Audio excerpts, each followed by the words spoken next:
sidelines for a long time. Now I'm finally getting in the game. It's about time. This is my time. This is my time. The only thing I consider impossible is losing. I've been waiting on the sidelines for a long time. Now I'm finally getting in the game. It's about time. This is my time. This is my time. The only thing I consider impossible is losing.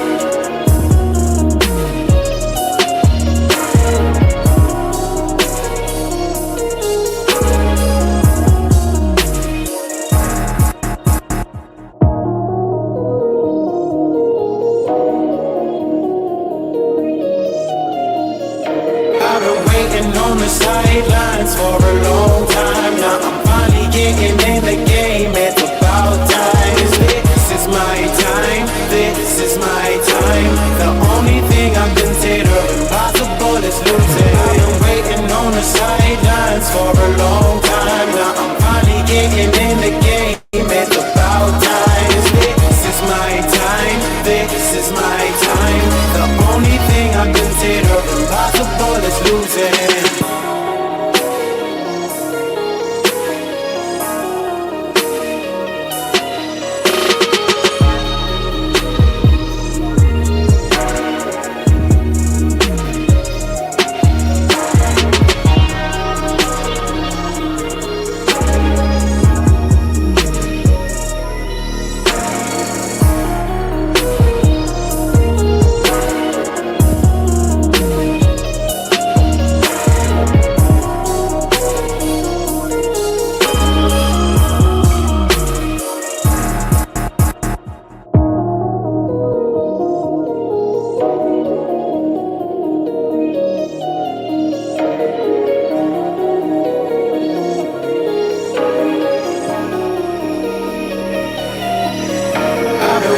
On the sidelines for a long time. Now I'm finally getting in the game. It's about time. This is my time. This is my time. The only thing I consider impossible is losing. I've been waiting on the sidelines for a long time. Now I'm finally getting in the game. It's about time. This is my time. This is my time. The only thing I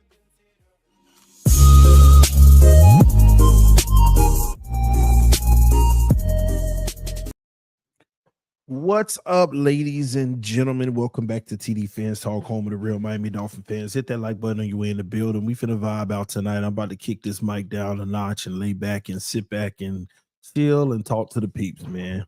I hope y'all feeling well. It's one of them nights, man. I'm gonna be honest. I was gonna take the night off. I was sitting there watching TV, then I said, "Oh, they got a presidential news conference on. Let me see what's going on." And by the end of it, I said, "Man, I'm finna go live. I ain't got time for this." So here I am, kicking back, relaxing. Want to chill with y'all tonight, honestly. I was sitting back thinking, I've been thinking all day about this Tua contract. And then I start thinking, could the Miami Dolphins owner Stephen Ross be the reason Tua doesn't have a new deal? Now, I'm gonna be honest with y'all. I'm gonna be transparent with y'all and let y'all know the reason why I was really thinking about this was because of the Tyreek Hill news that broke a few hours ago with the judge, what they ruled and all that stuff. And it got me thinking. First of all, that's his personal life, right? But at the end of the day, it's news. But it got me thinking. Y'all remember in Houston what that owner said to the wide receiver? Do y'all remember in Houston what the owner had said to the wide receiver that was controversial?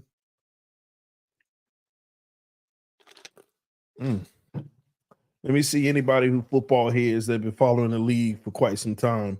Y'all remember with the Texans what the owner had said to one of the players that time that was controversial? And it basically got me thinking about Stephen Ross, is he like that? What's going on in his mind? Yes, DeAndre Hopkins. I mean, if I'm gonna say it in a second. No, not the prisoners running to jail, not that one, not the prisoners running to jail. Y'all don't remember? Was it? I can go find it to see which player. Make sure it was D Hop. You don't remember when he told a player something about you got too many baby mamas or whatever? How many baby mamas you got? You got too many baby mamas or something like that. Y'all don't remember that? I ain't making this up. This happened. I'm shocked. Y'all don't remember that. Mm. Yeah, when he said, I was just thinking about it though. You know, they didn't extend Tyreek knowing that that was the best extension to give the team flexibility short and long term. And what is it about Tyreek Hill that's holding them back from extending him or being cautious? He's still one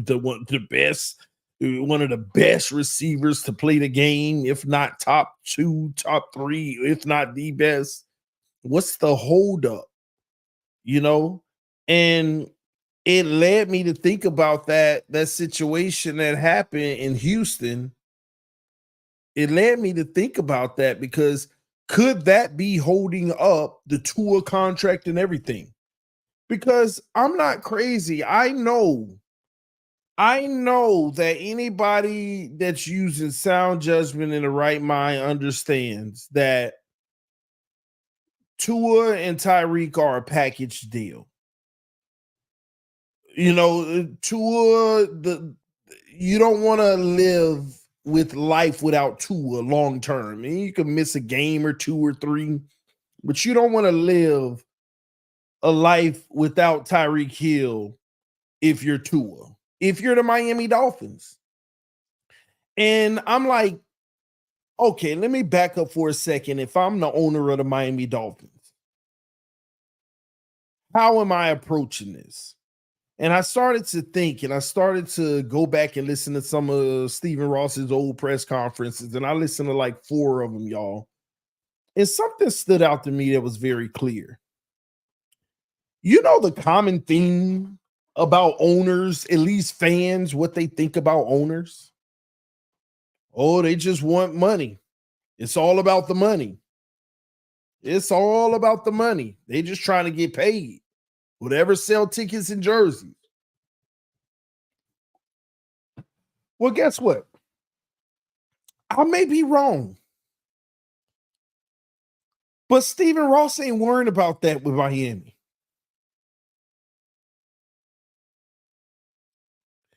Stephen Ross is a multi-billionaire who is up there in age.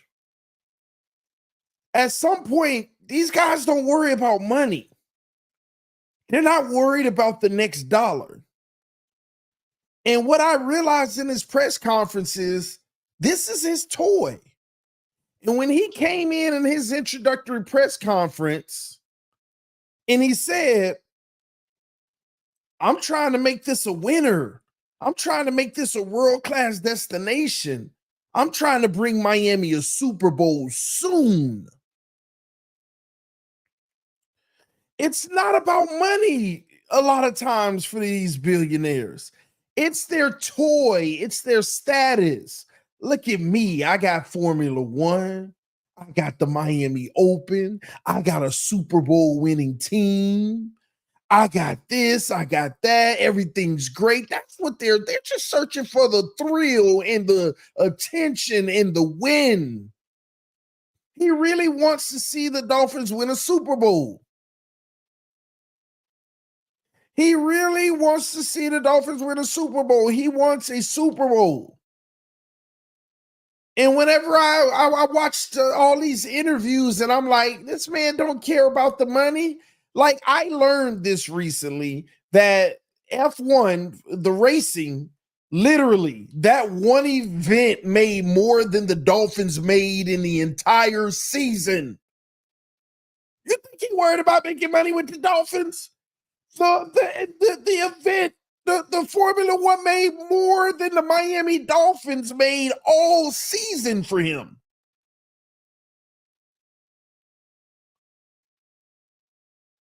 You think he worried about Dolphins money selling tickets and jersey sales?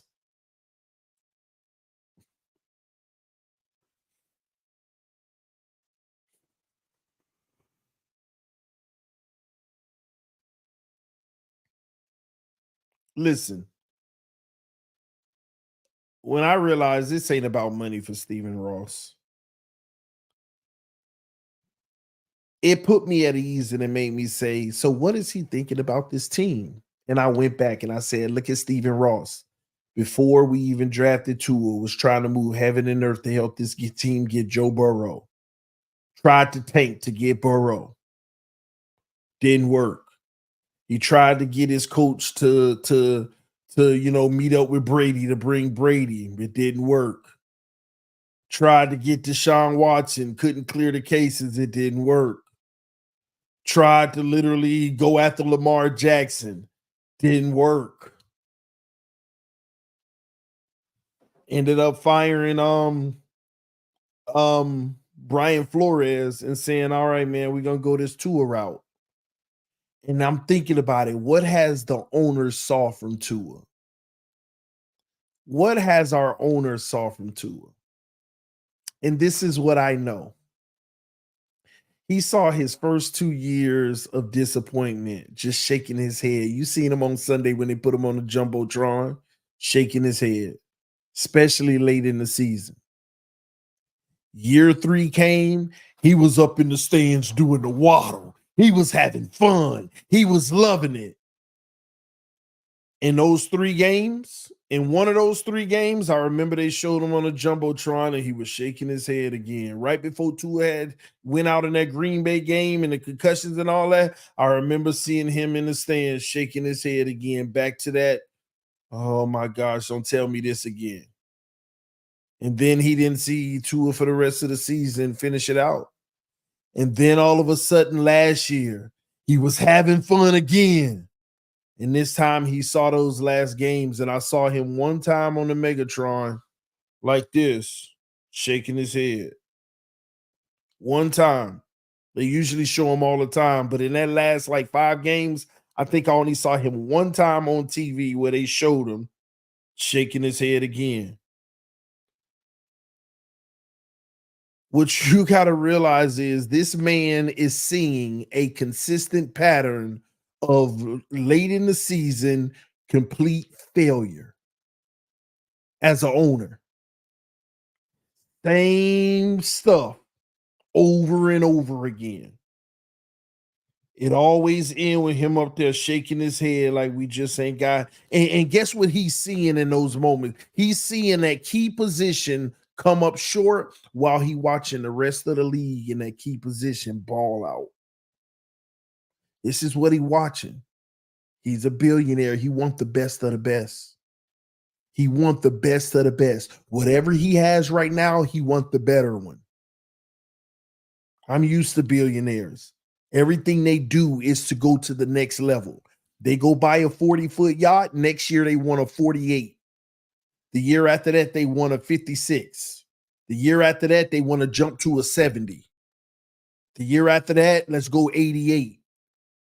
Then when they get to that 110-foot yacht, yeah. Then 130. Then I keep having engine problems with that. I'm gonna go back to I'm gonna go to that 115. I like that one this is what they do. They want the better. It could be good, but I'm not satisfied if it ain't getting the ultimate job done. I want as best as I possibly can. This is what they do. It's what they do. And what he has had a sample size of is constant failure at the end and our quarterback coming up short. So what do you think is in his head?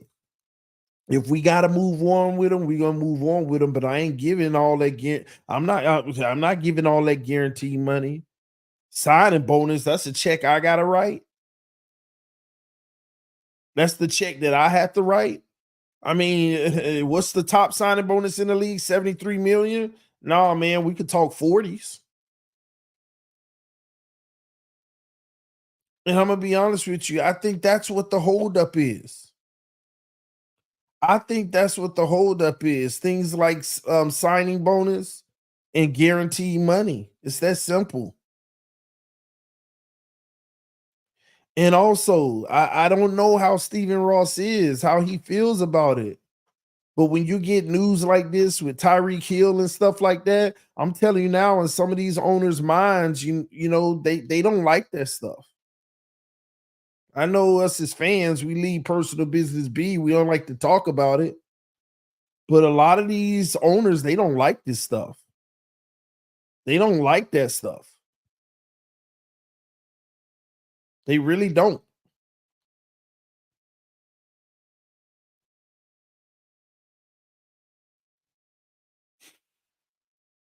So I don't know if Tyreek is actually going to be in Miami long term. Maybe they do get a deal done, but I'm gonna tell you now, I don't know if I don't know if they like that type of stuff. And I know it's his personal life, but I don't think they like that stuff. Whether people want to admit it or not, this stuff impacts whether people are going to invest long-term money in you or not. Sometimes they'll look at you and feel like you're going to make bad decisions and it can come back to burn them.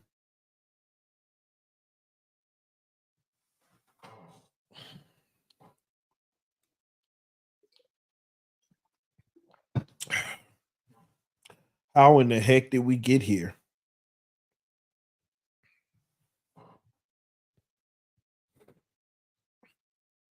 Brandon Shore is to blame for Tua's dilemma. Why? Why are we calling this a Tua dilemma? Like, is it a dilemma? Like, what do some of y'all know that I don't know? Help me. I'm reading the chat. Educate me. What do you know that I don't know? What dilemma is this? Where's the dilemma? I mean, at the end of the day, it is what it is.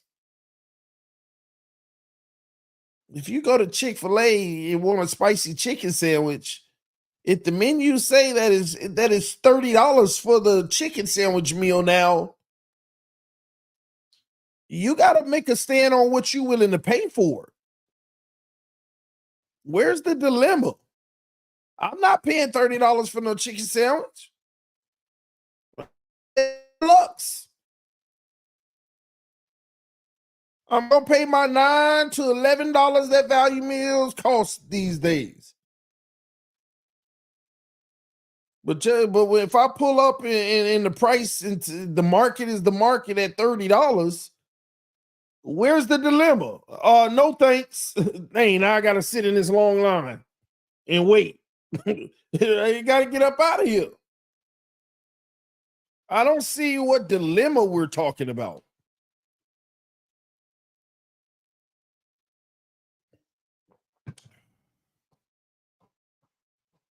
Man. Chris Greer is not the only one that has Ross ear. Yeah, I agree with that. I know that. I know that. But it's just a matter of who believes in Tua and who doesn't that has his ear.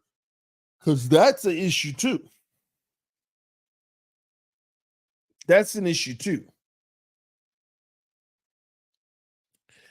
Glenn Paliker said the market is the market. You pay for gas. That's not true either, Glenn.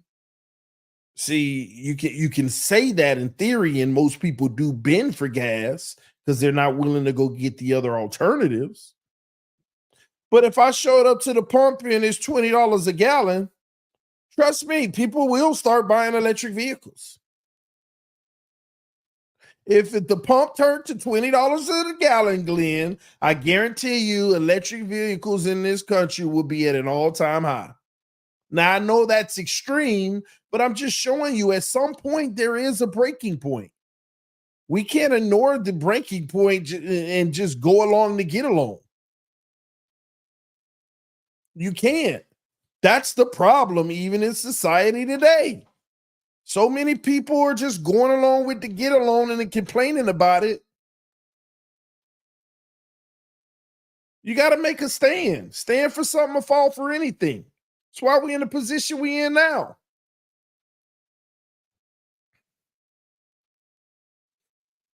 Glenn said, not up in the north. Well, Glenn, however you want to slice it, there'll be less trucks in the north. Maybe more people will buy fuel efficient cars. Whatever they got to do, it will change how they move, Glenn.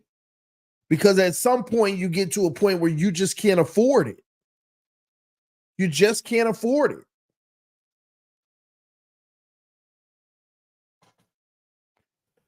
TD, do you think Greer believes in Tua?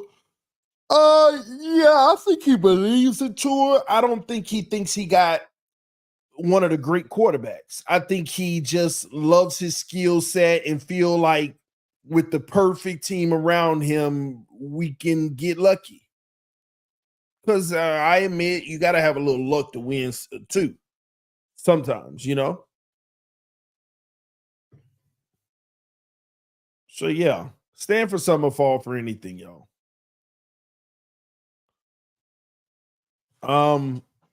Appreciate the donations for those who donating. Again, anybody want to donate, if you want to send it via the Cash App, it'll be more efficient for me. Because I'll get more of it and it'll help me with training camp expenses, because training camp is a nonstop this time. It's like 15 days. And it's like almost every day. It's like 13 practices. Usually they break it up. It's 1 week here, then we go somewhere else and come back, and it's more feasible. But now it's just straight through. And when I get back, then I got to go to the Bucks one. So it's definitely gonna be. Well, I'm gonna be away from home for about 10 days. I'm gonna come back a few times, like in a day's notice. But yeah. So anybody want to send a donation, I urge you to send it to the Cash App first. All right. $ TD Fans Talk. Let me see. All right, got it. Are you gonna be live TD during that time? I might be live during training camp, depending on how much they tripping or not at the stadium. But y'all already know after training camp, I always do a live show. Every training camp, I do a live show for about an hour every single day, telling you what I saw, what I think, and all that good stuff. So every single day in training camp, I'll give you tidbits about what happened, what I saw, what I think about it, all that good stuff. So you'll get all the breakdowns, you'll get all the details, man. I ain't gonna let you down. Oh, but live from training camp, I always try. As long as I can keep, going live or filming it, yes, that's what I'll do. All right. Pretty much audio. Because the video they always find me and be like, hey, you can't do that. Now I ain't even gonna show my face. I just do audio, bro. I do audio because they be tripping even just regular video. Uh,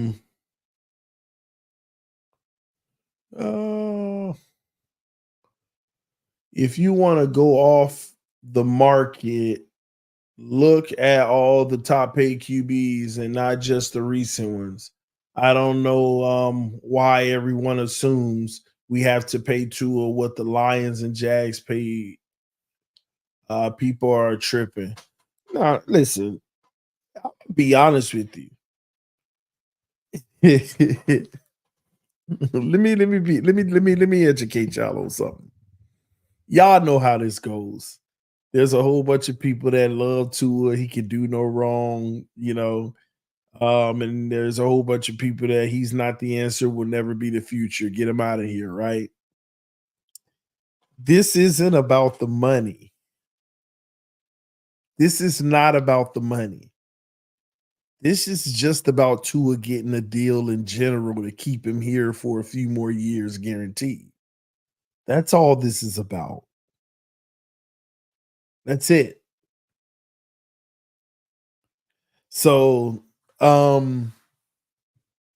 yeah, people the only reason people are scoffing about the money because they want as much guarantees as possible so he can have as many years as possible here.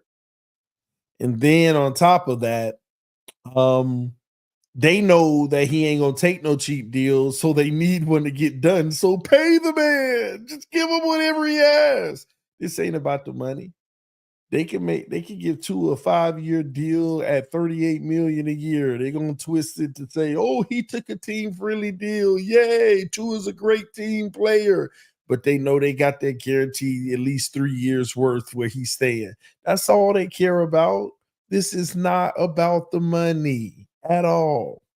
This is just get locking him down longer to be a Dolphin because that's why they all nervous, right? Like, I ain't gonna lie, it's been like 3 weeks.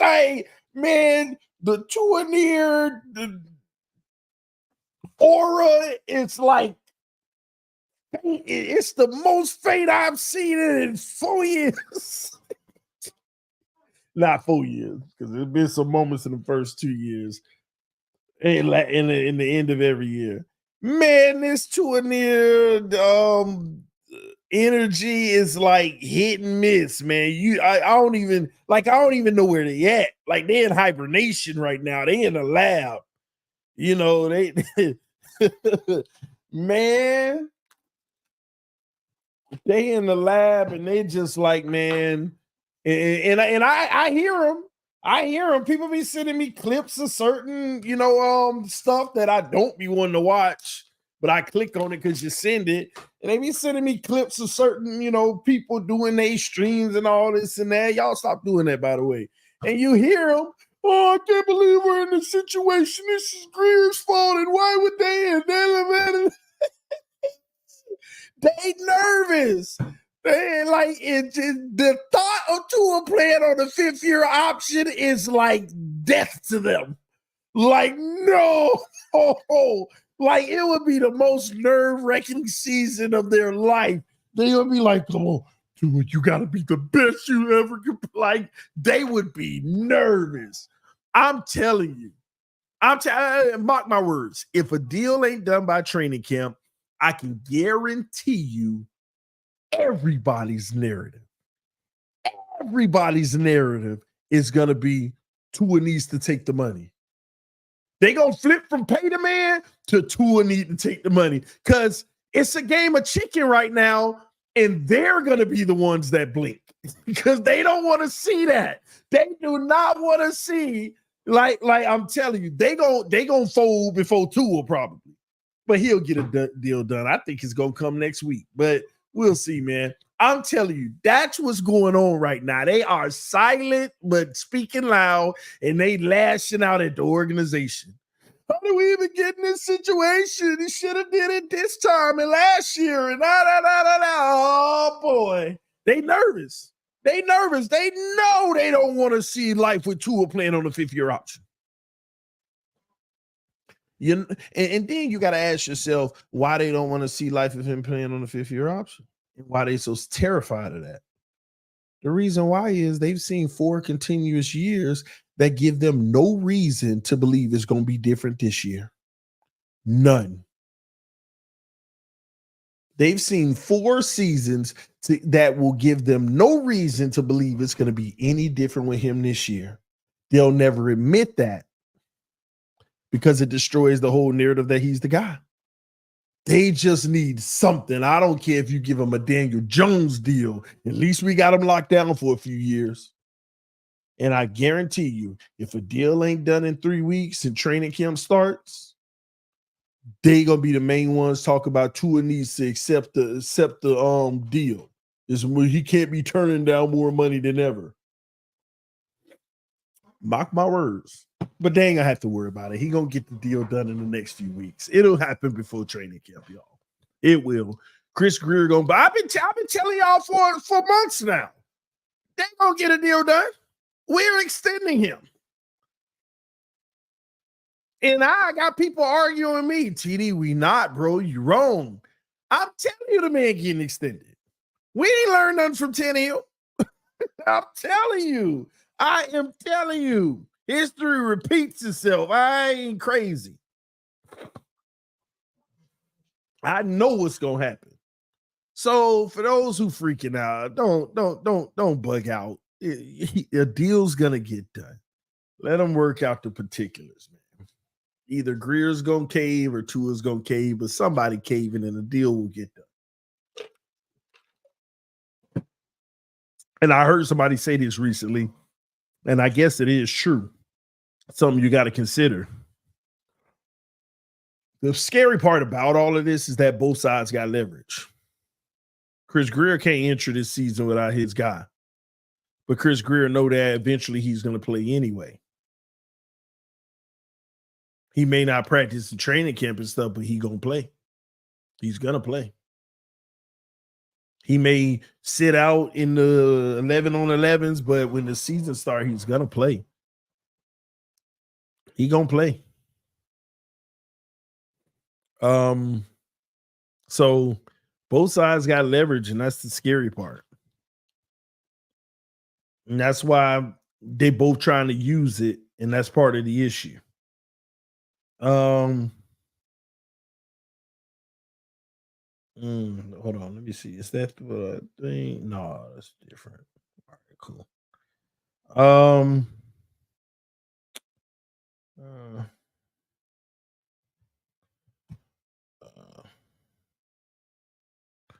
Okay. Shout out to Slippin' Jimmy with the donation. Said Tua let those wins versus scrubs get to his head.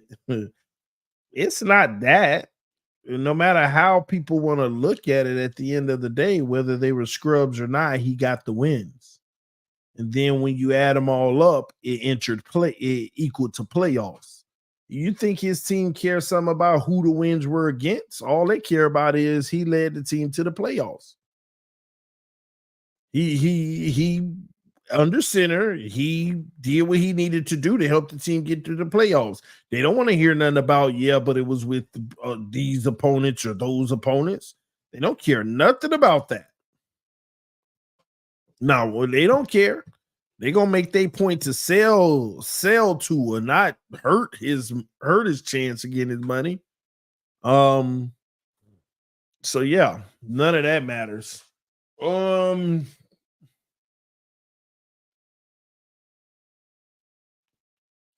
Daniel Jones and Tua have this exact same agent. Do it that as you wish. Well, Cap, yeah, you could do it as you wish, but that means he want way more money than what Daniel Jones got because we was all going crazy. They paid Daniel. Don't forget, Daniel Jones was the one that started this mess with $40 million. Y'all forget that. Daniel Jones got 40? What? Don't forget that. I know we done escalated all the way up to 55 real fast, but yeah, don't forget. Daniel Jones was the one that we were like 40. Now we out here talking about if you get a Daniel Jones deal, he never gonna take that. How far we've come in such a short amount of time. Man, please.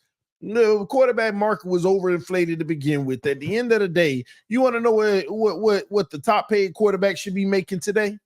The top paid quarterback, which is Patrick Mahomes, by the way, who, when you look at his annual, is really in the 40s, low 40s.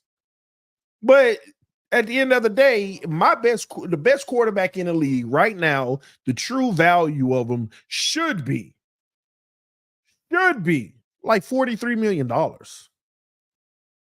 That's Patrick Mahomes. Lamar Jackson should be getting like 41. Joe Burrow, 41. Josh Allen, 41. Those guys in that area. Then the Jared Goffs and Jared Goff and Kirk Cousins and those type of guys, they should be getting like 39. Easy. Trevor Lawrence should have been inking a deal for like 34,000, if you ask me. Tua Tagovailoa should be getting a annual. Yeah, Dak is probably in like the 41 range right now. Like what he's done can put him on that second tier right now. He should, but Dak shouldn't be setting to pass Mahomes. No.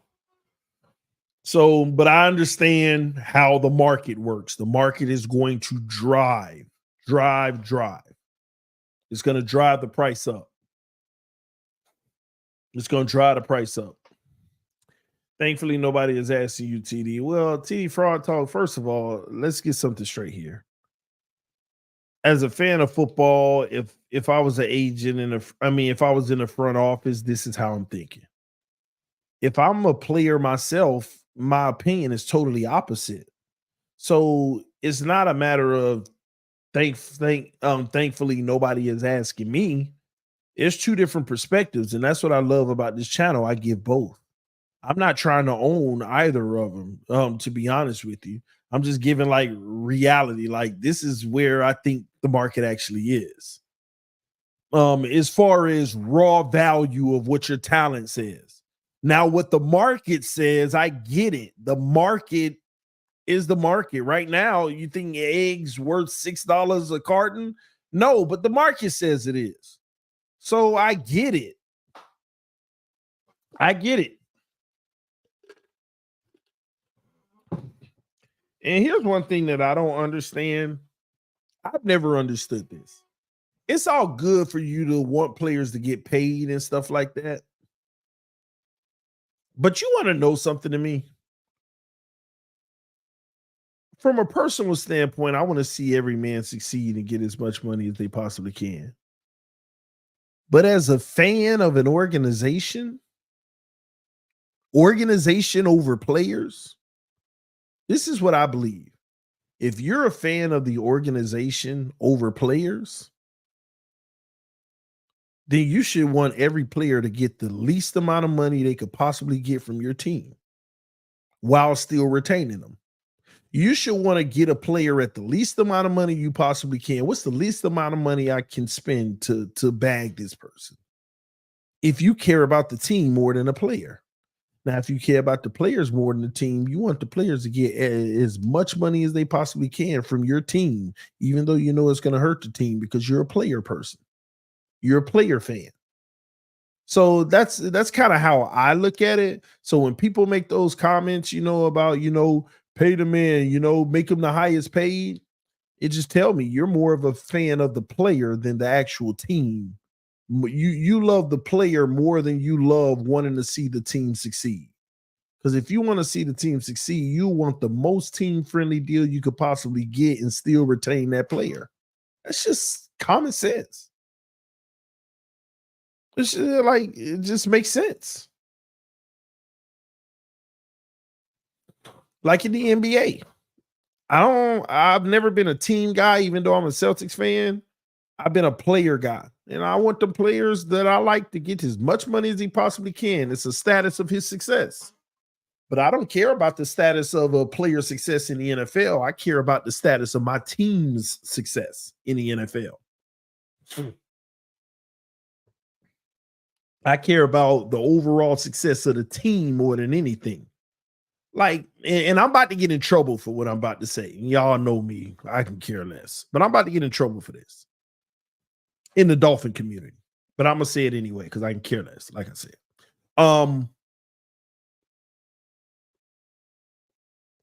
I care, I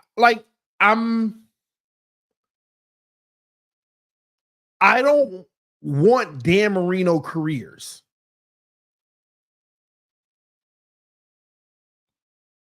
That doesn't excite me.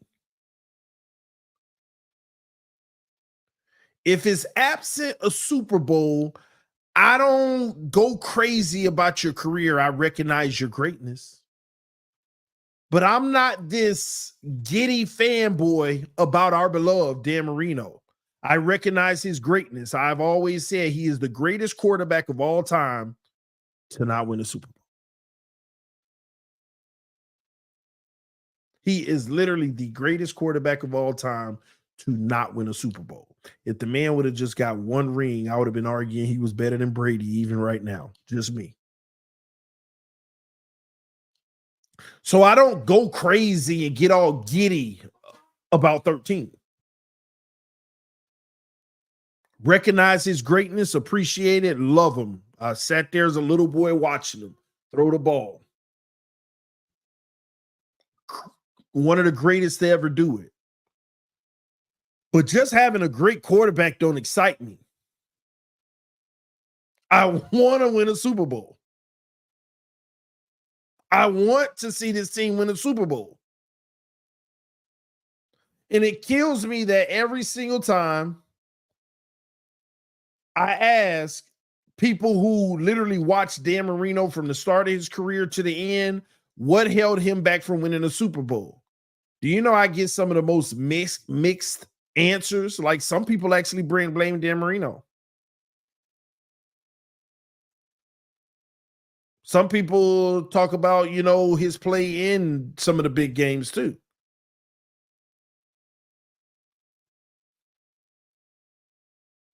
But I try my very best not to actually speak on Marino as a player. I just automatically, he's one of the greatest of all time because it was ingrained in me.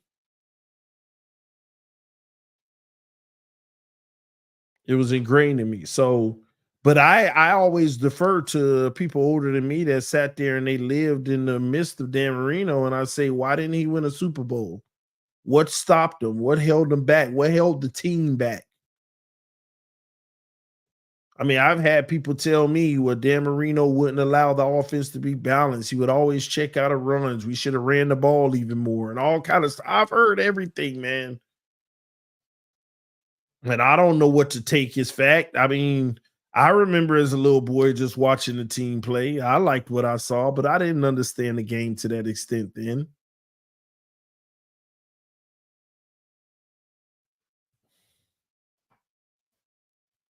So, and every time I hear from somebody who was in the heat of the Dan Marino era, they got negative things to actually say about him. So I just don't talk about it because I don't like to speak on what other people say if I don't know it to be a fact. Hey, I could go do my research to find out, but I'm gonna be honest with you. Knowing me, I don't hold back from the truth, so I choose not to because I already know if I'm looking at Tua-esque stuff. Oh man, no, I need him to be my hero blindly.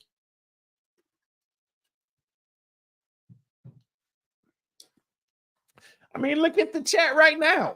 You got people chiming in that will watch Dan Marino. Dan Marino got caught up in celebrity, not a team guy. Let me see. I'm a Jay Fielder, Chris Chambers era, Ricky Williams, Ricky Carmichael. Some of it was Dan Marino. He would rather throw the ball than run, but he only had one good defense. Okay. Um, Dan was all about Dan. See, I'm not saying these things. This is say that it sucks that every time I defer, I don't be hearing good things. Like every time I talk to people and be like, tell me about Dan Marino, they just always say all these negative things, but then they always anything positive only has to do with stats. So I just be like, I'm gonna stay away from that. I'm gonna stay away from that. If Dan beat the Bills, we would have won a Super Bowl. If he did, why didn't we? What happened in that game? What was the issue? Was it, defense? What was the problem? You know?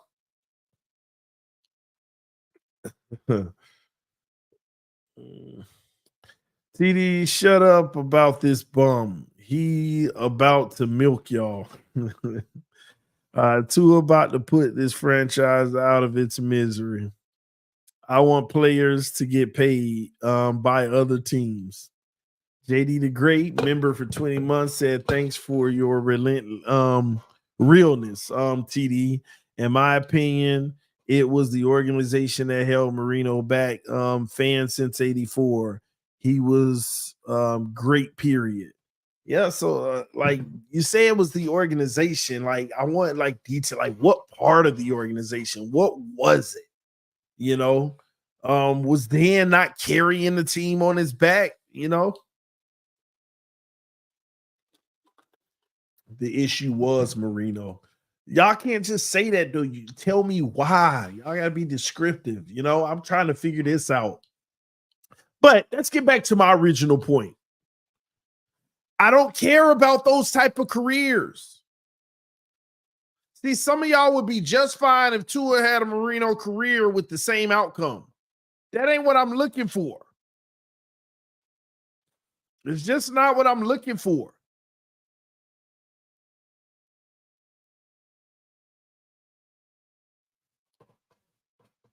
I want the best of the best, man.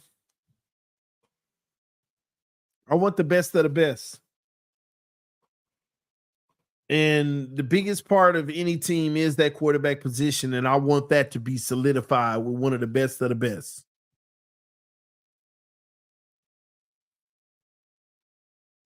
I want it to be solidified with the best of the best, man.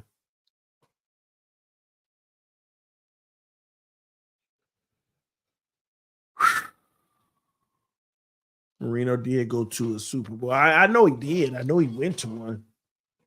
TD, can you open the panel? We can talk about it.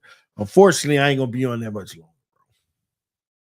but I will have more open panels. I will have more open panels. All right. Like I said, man, I was kicking back watching this thing on TV with the president, and I was just like, man, let me go live. I can't watch this no more. So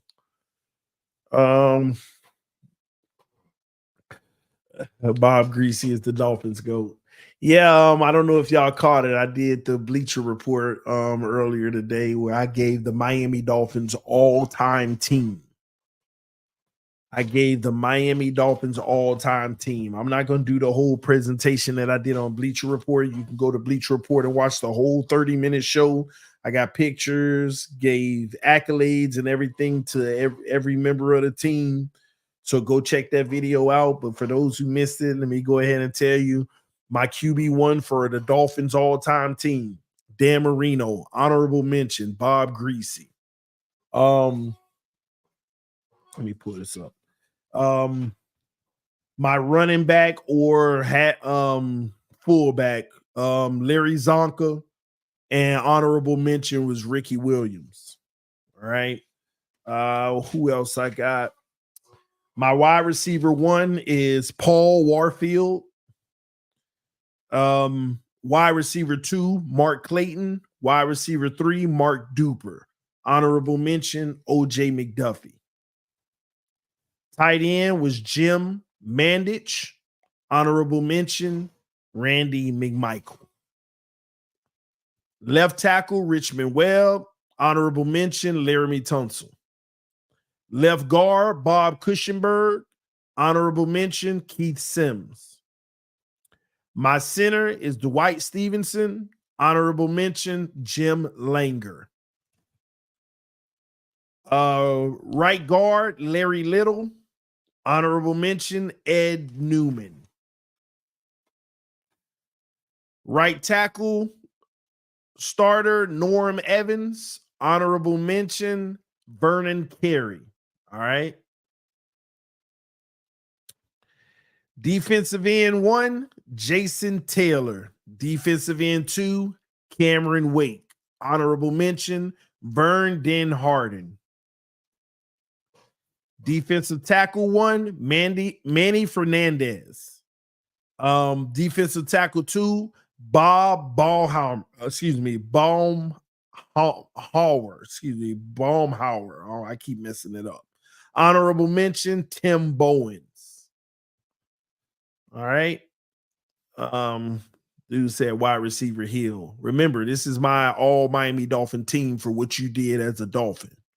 So you think I'm gonna put Tyreek Hill over Mark Clayton and Mark Duper overall? Not yet, bro. 2 years of Tyreek Hill is not gonna. I'm not gonna wipe out what Mark Clayton and Mark Duper did in Miami for their career. All right.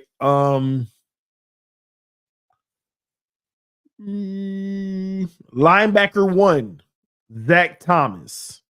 Linebacker 2, Nick Bonacani. Linebacker 3, John Offerdale. Honorable mention, A.J. Dew. Cornerback 1, Sam Madison. Cornerback 2, Patrick Surtain. Honorable mention, Troy Vincent. Now, that one we're going to talk about when I'm done reading them. Because should I have went with Xavier Howard in my cornerback group? We're going to talk about that one when I'm done with the rest of them. Okay. Safety number 1, Dick Anderson, hands down. Okay. Safety number 2, Jake Scott. This man won a Super Bowl MVP, by the way. Jake Scott at the safety position for the Dolphins. Honorable mention, Rashad Jones. All right, Rashad Jones. Y'all know who that is. And my punter, Reggie Roby. Kicker, Pete Stoyanovich. And long snapper, John Denny. All right, there you have it. That is my all Miami Dolphin team and the honorable mentions. Now, let's get to this cornerback situation. So at the cornerback position, again, let me repeat to y'all, I got Sam Madison and Patrick Surtain as an all Dolphin number 1 and 2. And my honorable mention is Troy Vincent. Did I have put Xavier Howard in there? Yes or no in the chat? Did I miss on that?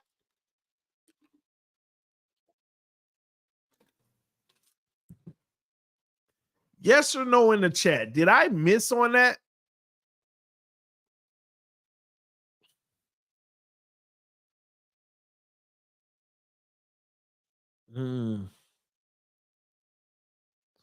Howard, too many injuries. That's what did it for me, man. Say yes. 9 interceptions. So, man, like, oh, man. Okay, hold on. So, who am I knocking out?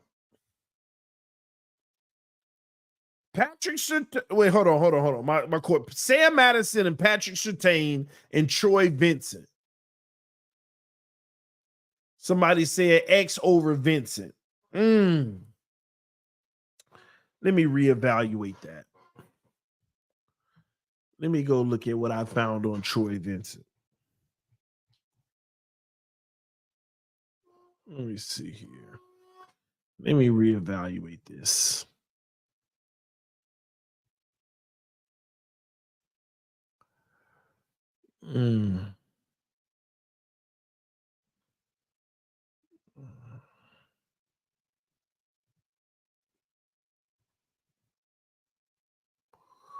Troy Vincent, College Football Hall of Fame. All right, I'm doing a side-by-side comparison with him and Xavier Howard. Let me see.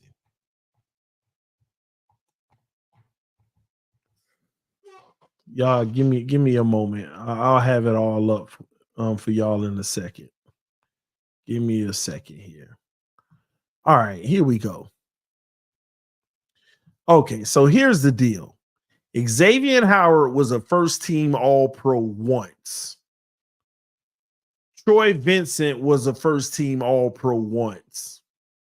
Troy Vincent was also a second-team All-Pro once. And Xavier Howard was a second-team All-Pro once. Xavier Howard is a 4-time Pro Bowler. Troy Vincent is a 5-time Pro Bowler. And this was when it wasn't a popularity contest as much. Troy Vincent was the NFL interception co-leader in 1999. Xavier Howard, 2-time NFL interception leader.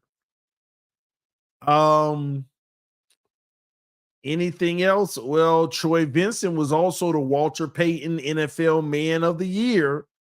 He won that award. Bart Starr Award. Wizard Award. PFWA All Rookie Team.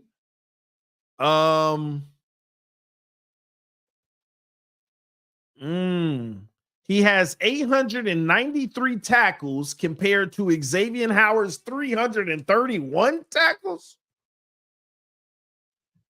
X got 29 interceptions. Man, Troy got 47 interceptions. 711 interception yards versus, man, they did say, nope. The separation it in. This man got 12 forced fumbles, 12 fumble recoveries.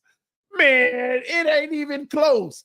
It was looking close at first. No, X ain't, no. I got it right.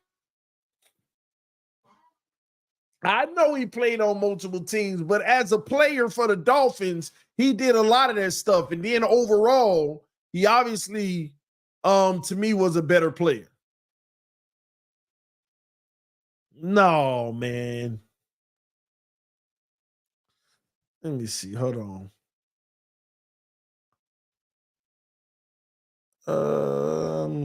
Let's see.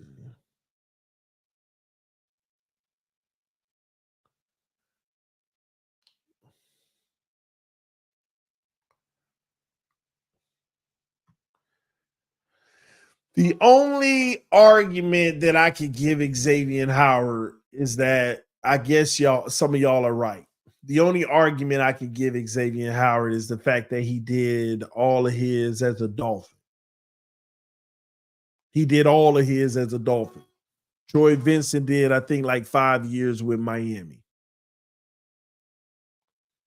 He became the Dolphins starting left cornerback. He helped the Dolphins reach the AFC Championship game his rookie year. He intercepted 14 passes and was among the team leader in tackles. Oh, man. Well, no, total 14 interception, was the team leader in tackles. He was a tackling corner. I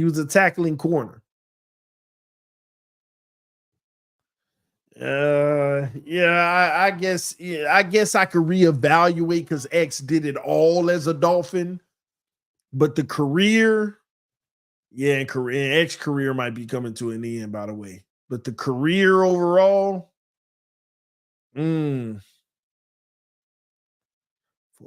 X only got 7 years in the league, and he might have like a few more years dwindling down. All right, I get it. If I'm gonna do my all Dolphins team, then yes, I guess I gotta go with Xavier Howard, because he was a Dolphin the entire time. All right, 5 years good enough though. Yeah. I agree. I think actually it was 4, if I'm not mistaken. It was 4 because it was with Miami. It was 92, 93, 94, and 95. It was 4 years. He came in 92, and 95 was his last season. And then he went to Philly in 96. So he did 4 years. So it wasn't 5. Yeah. Whew. Man, it's crazy. Troy, no Hall of Famer. No. Troy is going to go to he's a college football Hall of Famer, not NFL. Let me see. Is he eligible? What year is eligible for the Hall of Fame right now? Is it like 10 years or something like that? Because he stopped playing in 06. Yeah, he eligible, should be eligible. Yeah, but Xavier Howard not a Hall of Famer either. For whoever said, he's no Hall of Famer, am I tripping now? Xavier Howard's not a Hall of Famer. He's not gonna right now. If Xavier Howard retired right now, he's not a Hall of Famer.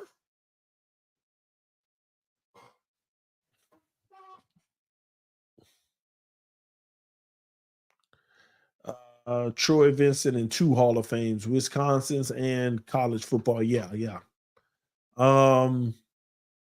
Yeah. Am I tripping? Yes or no? Xavier Howard Hall of Fame. Yes or no in the chat? Xavier Howard Hall of Famer. Yes or no in the chat?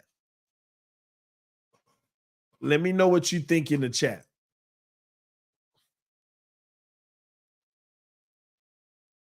Yeah, he ain't no Hall of Famer.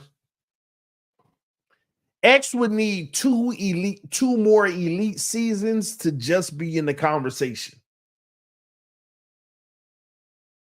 He need 2 more elite seasons just to be in the conversation. Let me tell you why he ain't a Hall of Famer. Screw all them Pro Bowls. It's about the all pros.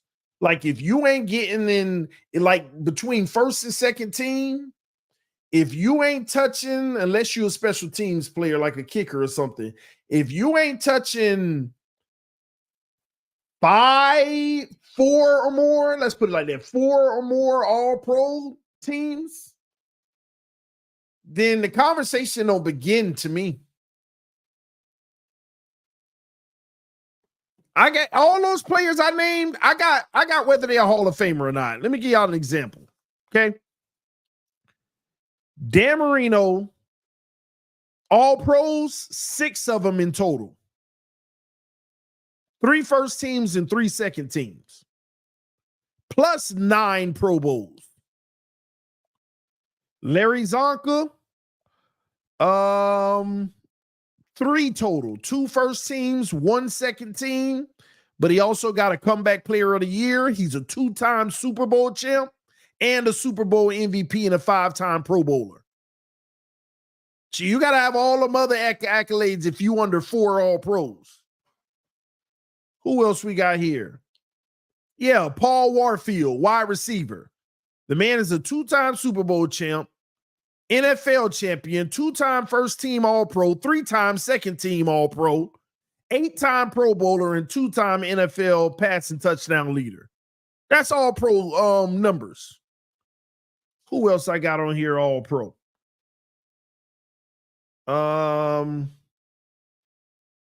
See, and this is what I'm talking about. Let's go with Richmond Webb, right? He's not a Hall of Famer. I think he's right there and should get in, but let's talk about it. He's a 2-time first team All-Pro, 2-time second team All-Pro. To me, he meets the criteria to just start the conversation. 7-time Pro Bowler, beautiful. But it kind of stops right there. You see what I'm saying? But on the offensive line, there ain't many more accolades you can kind of get outside of that other than, like a Walter Payton or, those type of things.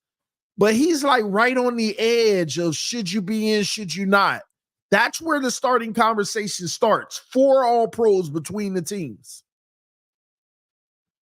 Who else?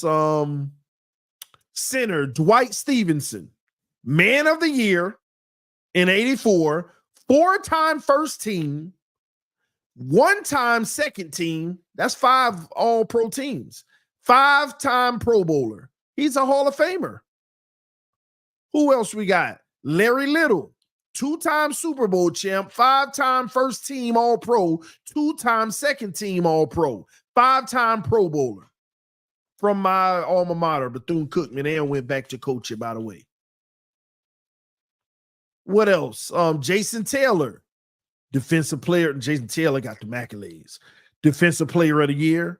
Walter Payton man of the year. 3-time first team All-Pro. 1-time second team All-Pro. 6-time Pro Bowler. NFL sack leader in 2002. Forced fumble leader in 2006.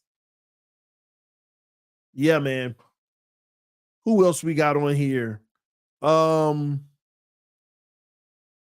See, look at this. This guy ain't a Pro Bowler, but his numbers are right in line with Richmond Webb's with even less Pro Bowls, right?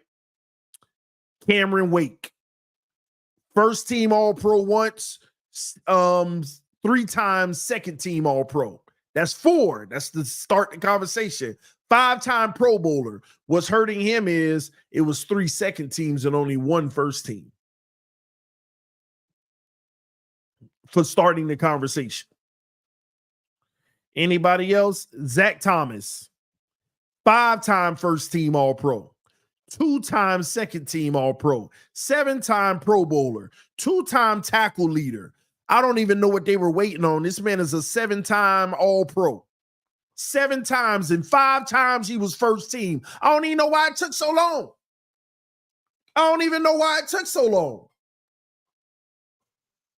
It should have even taken that long, but they got it right. Who else we got here? Nick Bonacani, 2-time Super Bowl champ, 2-time second team All-Pro, 2-time Pro Bowler, 5-time first team AFL because he was in that merger, 3-time second team AFL, all-time AFL team, 6-time AFL All-Star.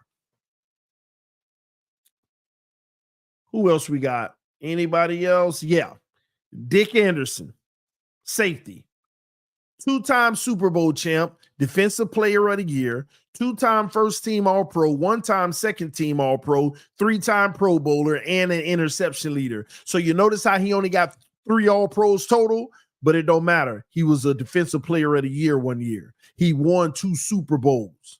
The man was an interception co-leader one year. See all those attributable accolades. And also Jake Scott at the safety position. 2-time Super Bowl champ, 2-time, he actually was a Super Bowl MVP, by the way. 2-time first team All-Pro, 3-time second team All-Pro, and a 5-time Pro Bowler. So yeah, man, you don't even start the conversation unless you got 4 All-Pros. Xavier Howard got 2 All-Pros. Xavier Howard got 2 All-Pros. Yeah, he ain't no Hall of Famer. Like I said, he got to have 2 more elite seasons to even enter the conversation of should he be. Should he be? Now, I do want to ask y'all about another player. Are they a Hall of Famer? Rashad Jones, what y'all think?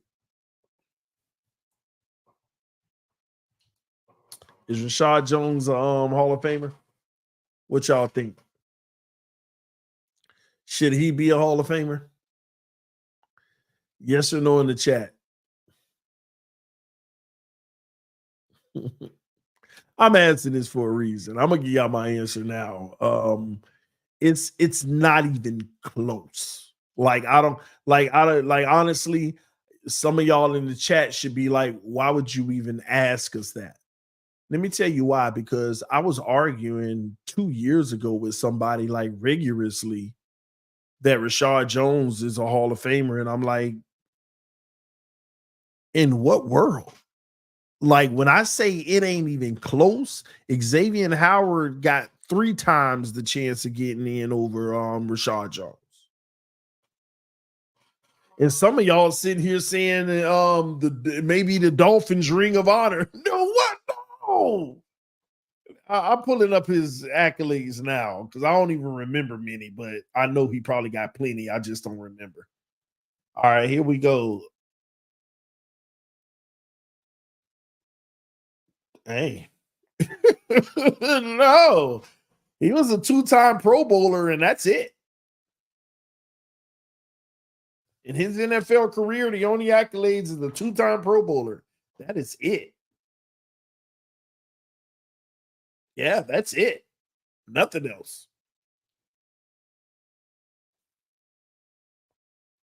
Yeah, nothing else. He was just a dog. Yeah, we know that. Yeah. Wow. Hey, I thought he had 1 second team All-Pro once, but no, I'm wrong. Yeah, he was very good. He was very good. Yeah, somebody swore up and down, man. They argued me hard about this one, man. Shaw Jones, a Hall of Famer, bro. I mean, I'm like, I don't even know where you begin to think that. Pro Bowl don't have the same meaning it did 20 years ago. You never lied. That's why, again, it's about all pro. You got to write the NFL story with the top players at the position. If you're not a top 2 or 3 player at the position, then I'm sorry. That's just how it works. You gotta be making the league. You gotta be that guy. But yeah, man, it's very interesting. Very interesting. Outside of Richmond Webb, yeah, I don't think there's a Dolphin that we had that's gonna be a Hall of Famer. I don't know.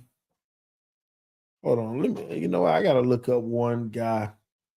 I mean, we've had some guys that were Dolphins, but not for long. Let me look this one guy up. Uh,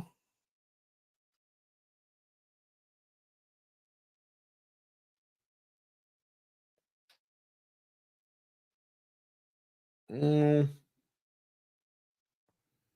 you know, a guy. Let me ask y'all a question. Is Brandon Marshall a Hall of Famer?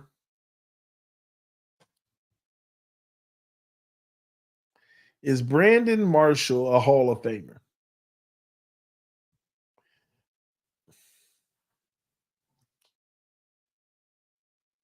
This is a test. This is a test. I'll go ahead and give you my answer. He's not a Hall of Famer. I love Brandon Marshall. He's not a Hall of Famer.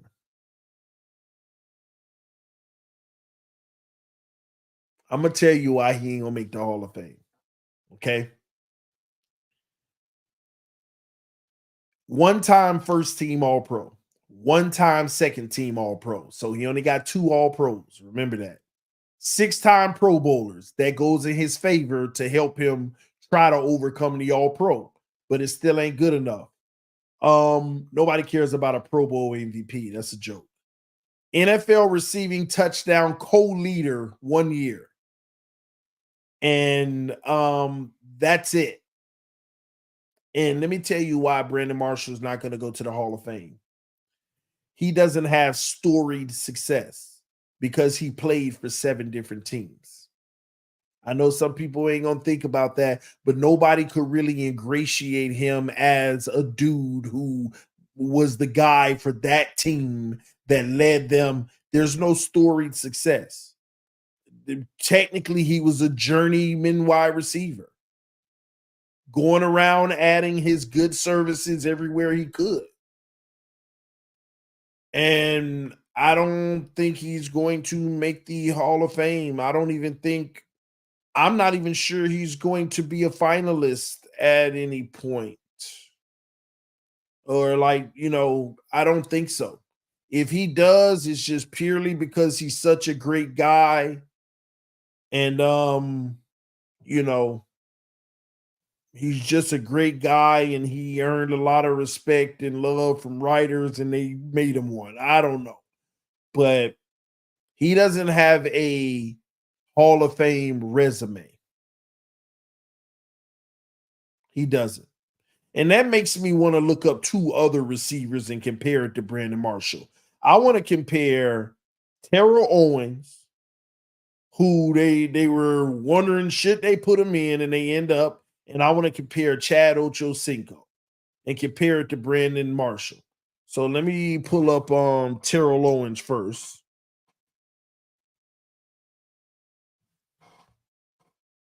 And I think that'll give us a good baseline.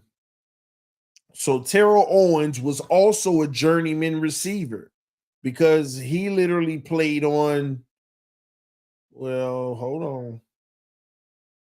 He played on 6 NFL teams plus 2 other teams like the Allen Wranglers and the Knights of Deegan when he was trying to come back. But Terrell Owens, who was on the fringe of getting in, is a 5-time first team All-Pro. He's in. 6-time Pro Bowler, 3-time NFL receiving touchdown leader. And they were wondering, should he and an NFL 2000s all-decade team? They were wondering, should he get in? He was on the edge. And that resume right there is 3 times better than Brandon Marshall's. Not yards and all of that. It's only like 30% better, but yeah. So Terrell Owens, even though he was a journeyman receiver too, but overall, he put them numbers up and he got the awards for it. 5-time first team All Pro, being 5 years in the league, you were first team All Pro. That does it. And then I want to go to Ocho Cinco.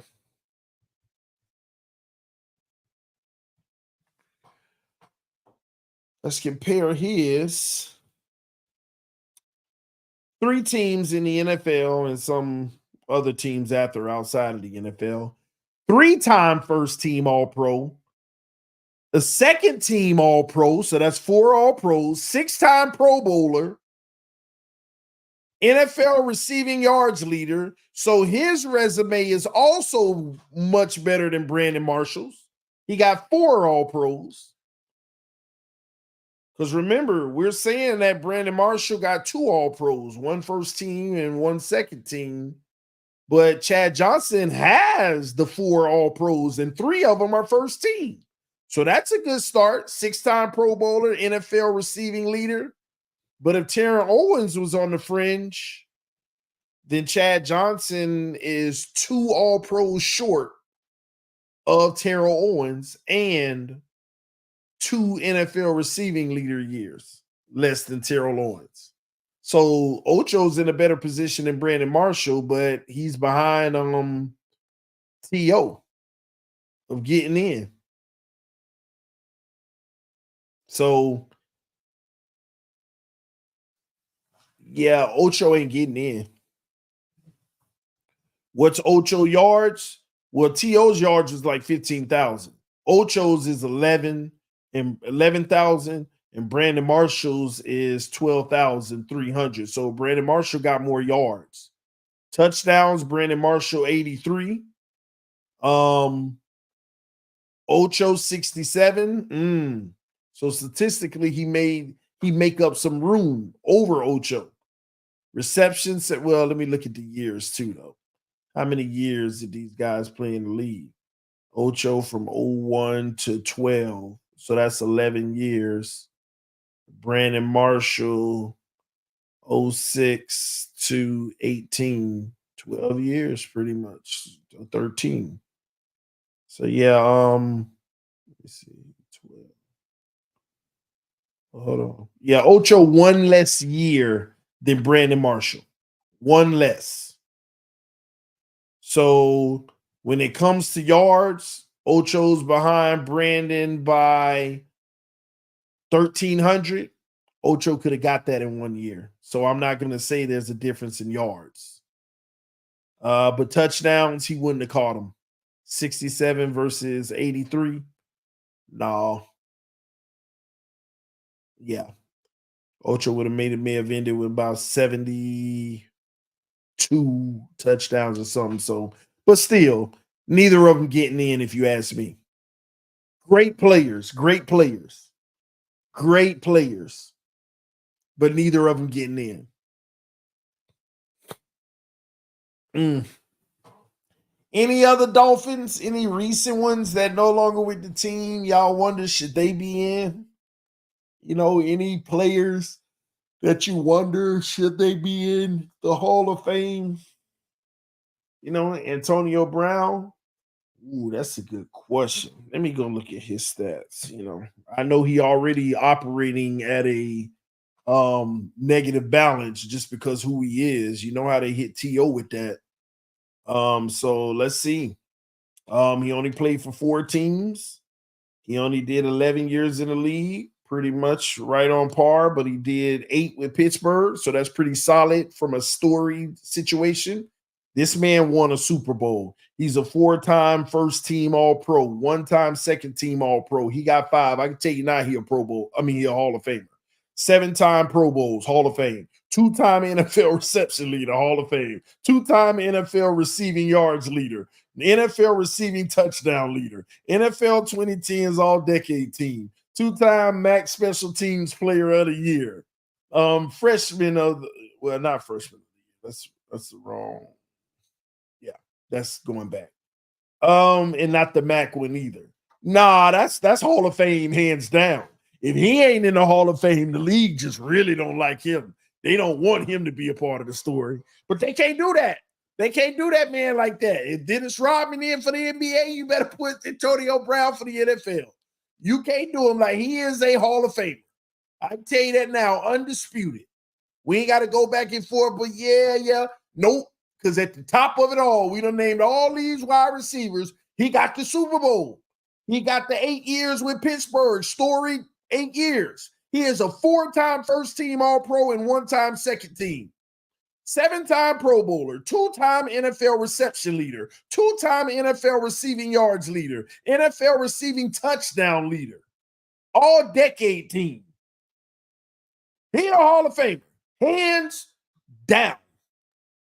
It ain't debatable. It's not. As a matter of fact, I want to put this up next to Tyreek. Real quick. I want to put this up next to Tyreek. Give me a second. I want to see this. I got to compare this.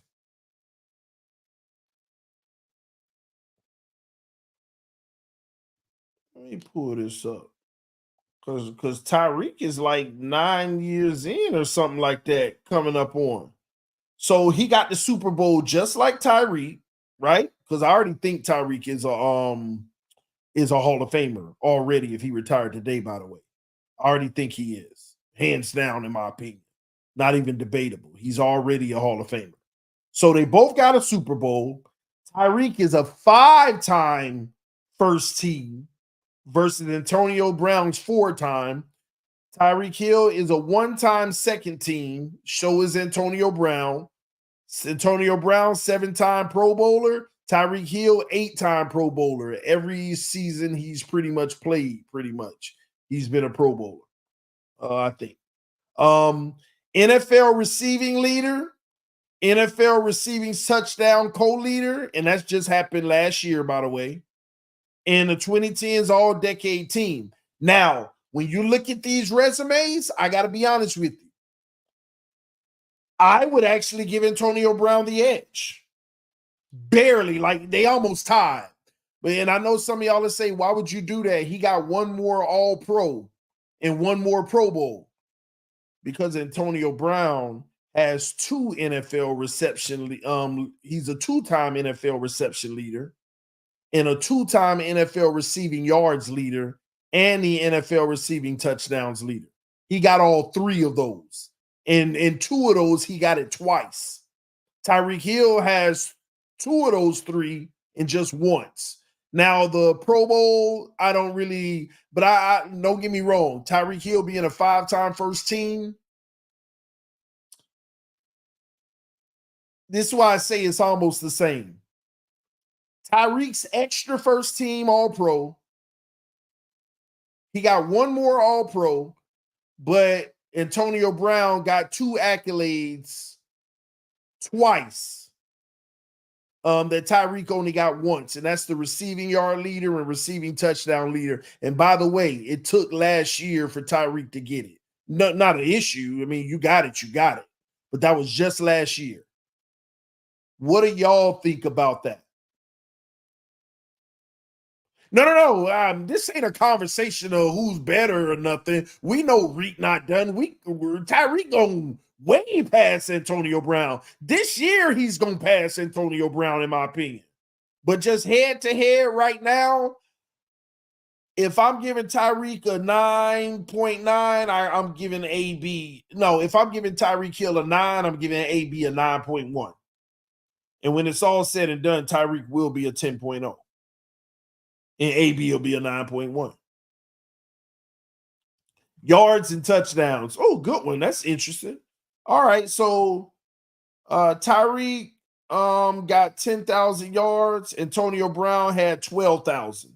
Again, but they played. Well, Tyreek ain't never been hurt, really, has he? Tyreek ain't really never been hurt. And AB has been. Like honestly, you could take I got to go look at it because I think AB. Give me a second.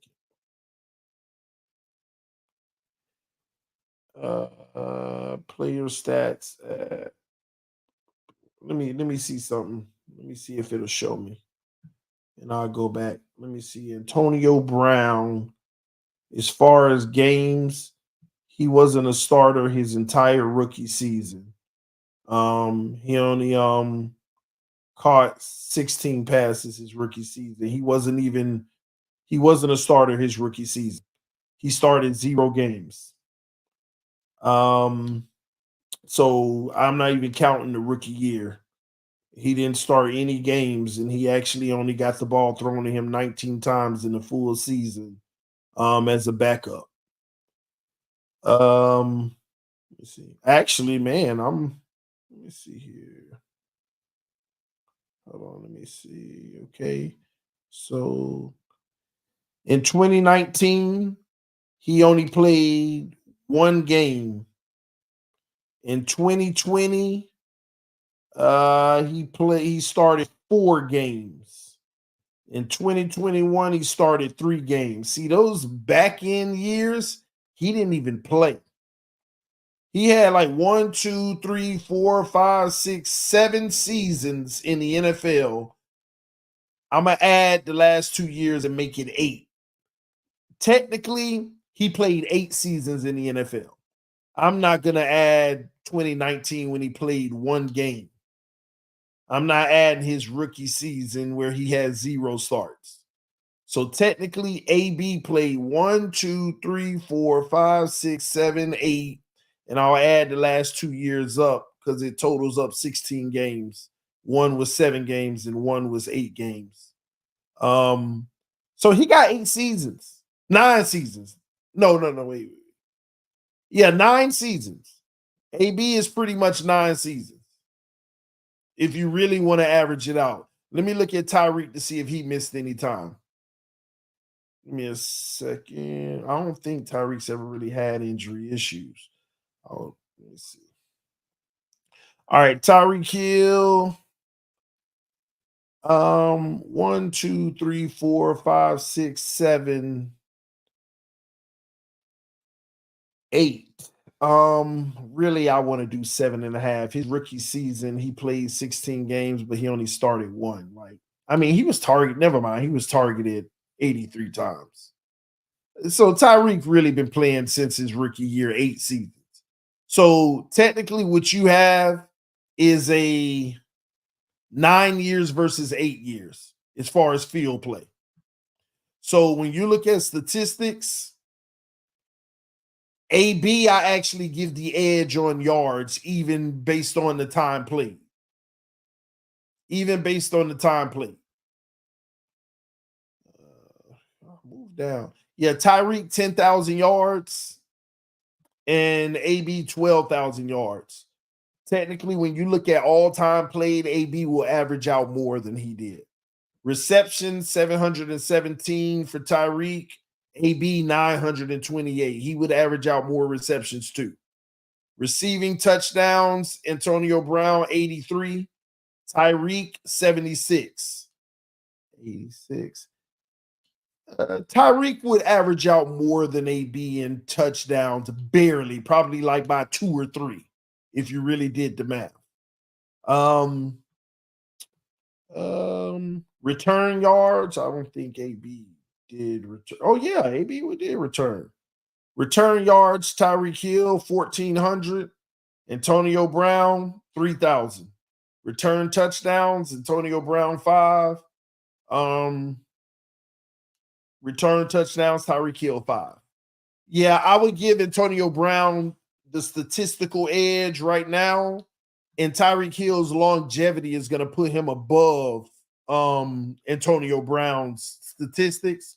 But on a per season average, Antonio Brown's probably going to have a better career statistically than Tyreek on a per season average. And Antonio Brown don't have nobody to blame but himself. If he would have, I mean, if he would have, been, I guess act right more consistently, he might have been in good graces and did another 2, 3, 4 more years in the league.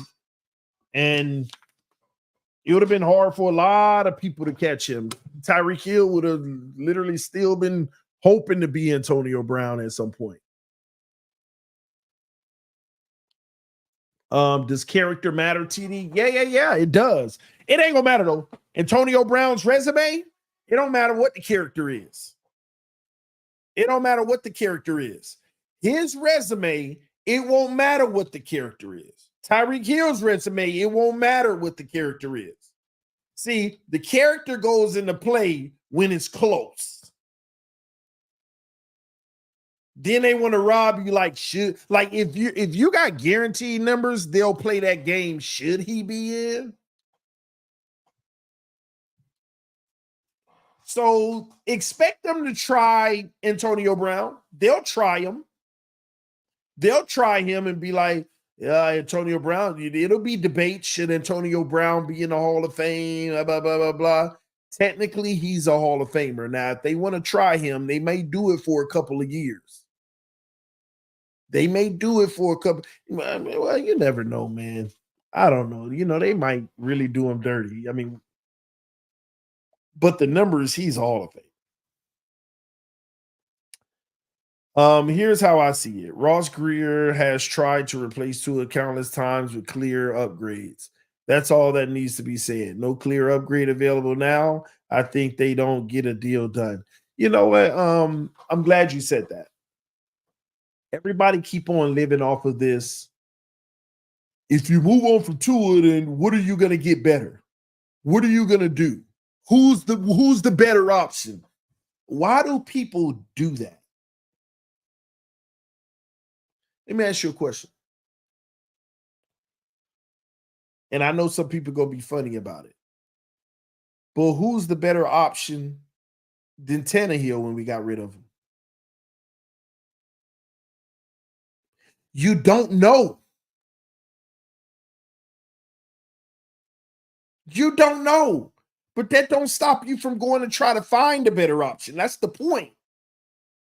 Well, name the better option. Everybody always talk about moving on from Tua. Then who you gonna bring in better? You gotta try. You don't just keep the same. That like they would laugh at me if I said, "Well, we don't know if a draft pick is gonna be better than Tua."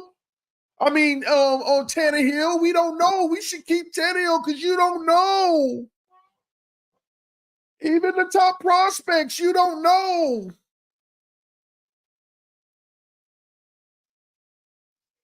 Like that narrative needs to stop. Can you name the better option? The draft. Well, you don't know that. You don't know what you're going to get in it. Exactly. That's what it's like, man. I don't get when people say that.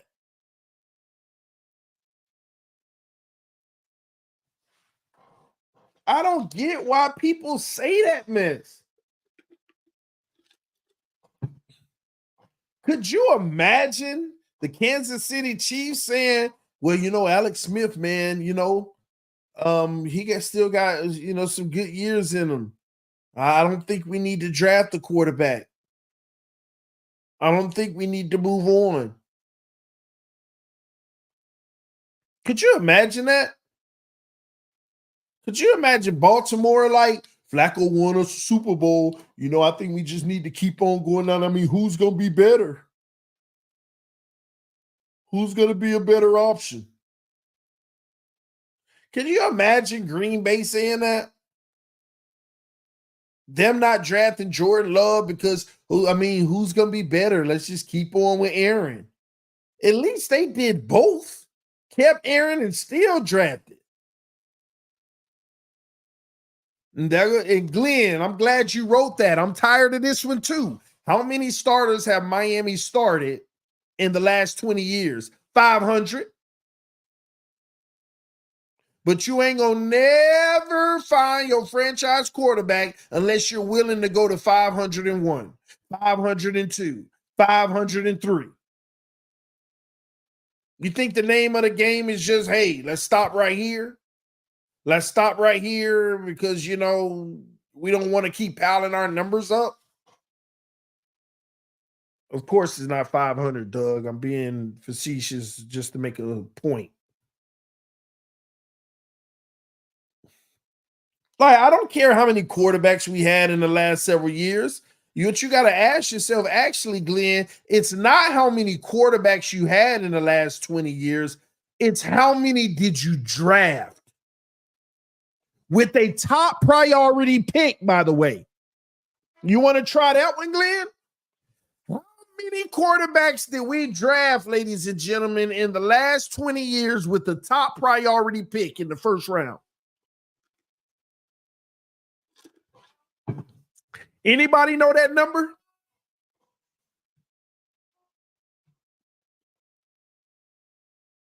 Anybody know that number?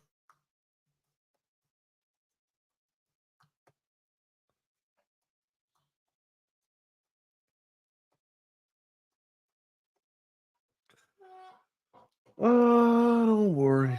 Oh, y'all know I'm gonna pull it up. List the Miami Dolphins first round picks. Let's do it. Let's go last 20 years. So, all right. How many did we draft in the first round? Are you kidding me, Glenn? That's the question you gotta ask, Glenn. It's not how many quarterbacks we had, because we don't care about the free agents and the bridges.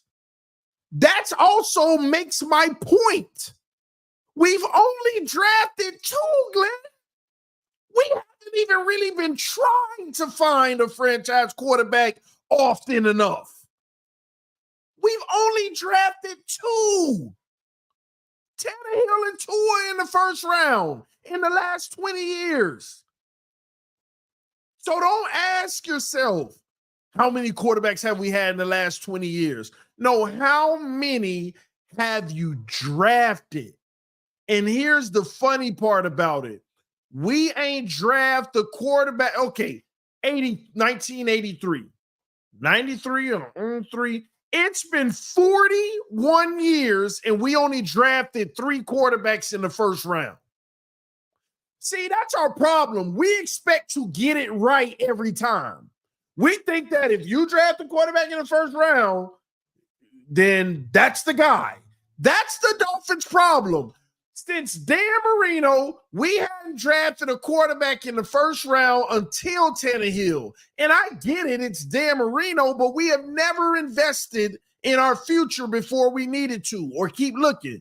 Then when we got Ryan Tannehill, we held on for 7 years, and now here we are with Tua, ready to hold on for what? Another 7? We're already 5 in, might even be 10 years, might be 11. I see where the problem is now, Glenn. I can see the problem now, Glenn. It's not how many quarterbacks we've had, it's how many we've actually drafted with a high priority pick. So, Glenn, I'm looking at the history of the Miami Dolphins and what I am seeing right now. In 58 years, we have only drafted 4 quarterbacks in the first round. Make it make sense, ladies and gentlemen. Make sure I got my math right. 34 plus 24. Actually, 58. Yeah, 58 years, Glenn. In 58 years, we have drafted a quarterback in the first round 4 times. Basically, that's once every 15 years, Glenn. Once every 15 years.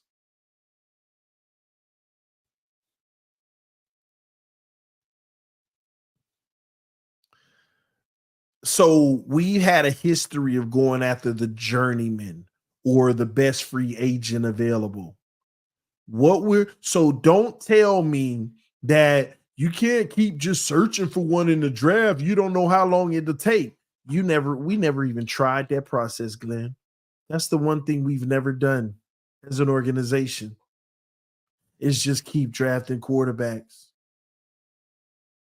We just automatically get our guy and say, we're going to be blind to everything and invest in you for your rookie contract and then your next contract after that. You mean to tell me the Miami Dolphins don't have one singular situation in the career of this team where they drafted a quarterback in the first round and they didn't give him an extension?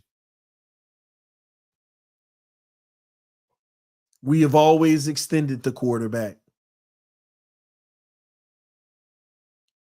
even if we shouldn't have, or if it wasn't worth it, like Tannehill, now Tua.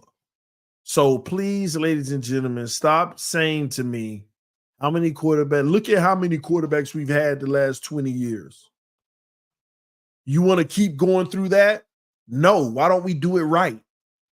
Why don't we keep drafting one instead of waiting every 15 years on average? Oh,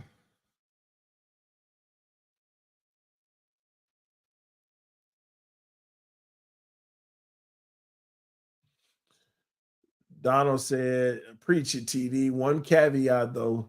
Don Shula drafted Scott Mitchell during Marino's era. Yeah, but Scott Mitchell wasn't a high priority first round pick. That's what I'm talking about. That's what I'm talking about, Donald. Now, again, don't get me wrong, though, Donald. I don't mind you drafting like a hopeful project at some point, but where's the investment to make sure we get it right? We just don't have it.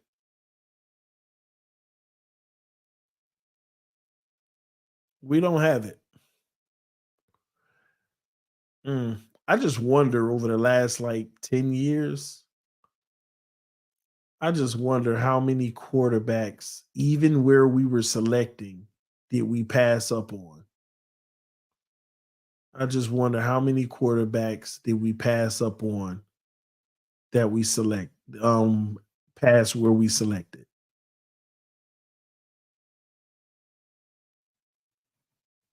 Let me see something. Mm.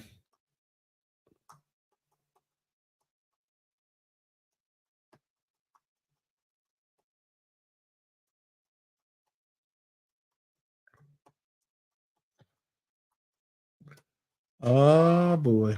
Let me see.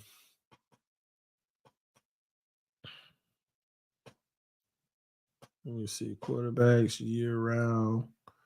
Um,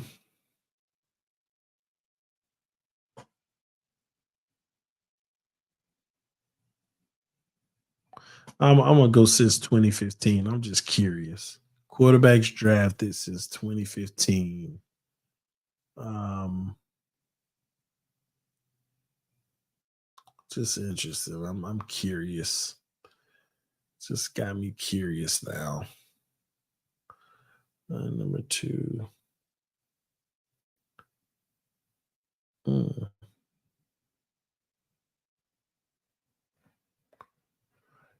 Patrick Mahomes. Oh, I didn't realize that. He was number 10, and Deshaun Watson was number 12.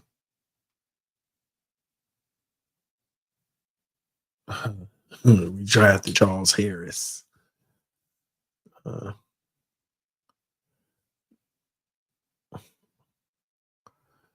all right. Dang, that's crazy.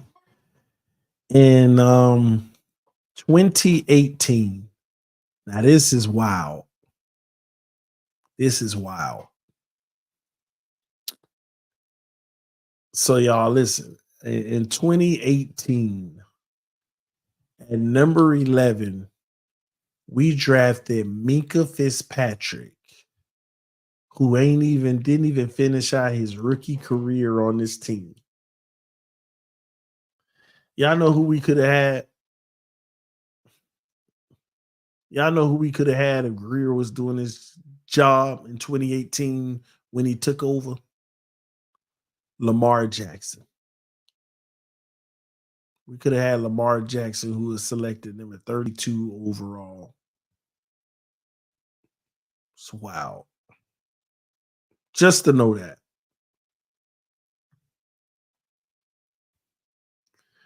Uh 2020. I ain't gonna get into it. We could have had Jordan Love though, but I ain't gonna get into it. Not gonna get into it.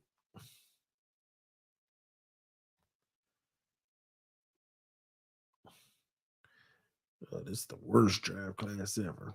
Trevor Lawrence, just terrible class. Was Kenny Pickett the only player in 22 drafted in the first round? Am I looking at that right? That is wild.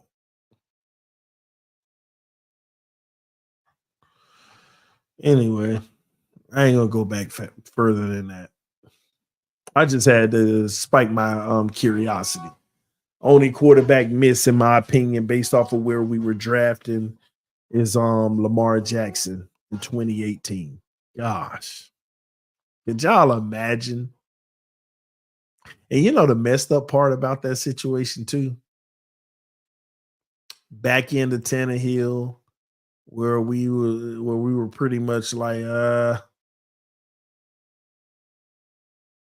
see Minka. Wait, hold on. Let me get this straight. When Minka Fitzpatrick came in, he wasn't. Oh, Mike McDaniel, Brian Flores. So was Minka Fitzpatrick drafted by Adam Gase in Greer? Why in my head do I have Minka under Brian Flores? Y'all, please help me out on this. So was that Minka's second year when Brian Flores came in? I don't know why I got Minka as a rookie with Flores. He must have been a second year player under Flores because Christian Wilkins was Flores' first year. Wilkins was the first pick for Flo. Got it. Yes. Minka was in his second year under Flo. Okay, I got it.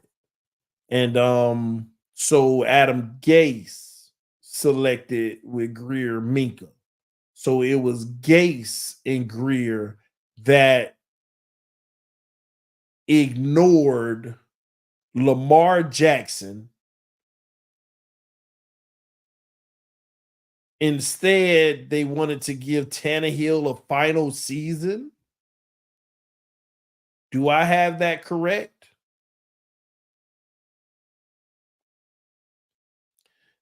"2018 was Tannehill's last year in Miami, I'm going to assume."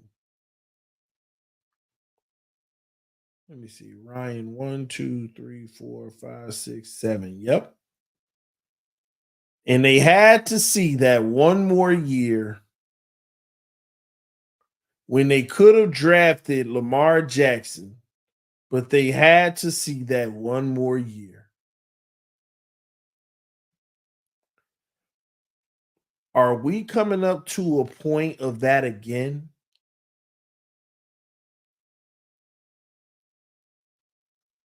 Are we at that point again?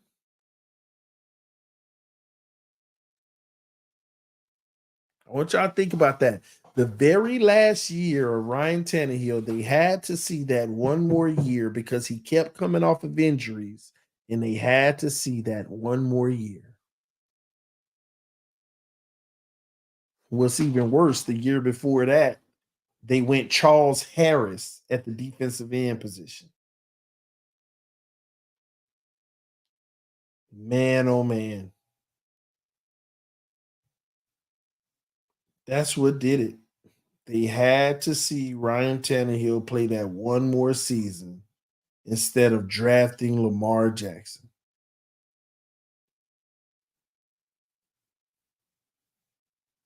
You could have drafted Lamar Jackson as insurance for Ryan Tannehill. You could have let Tannehill start, but you could have had Lamar Jackson in camp as his backup.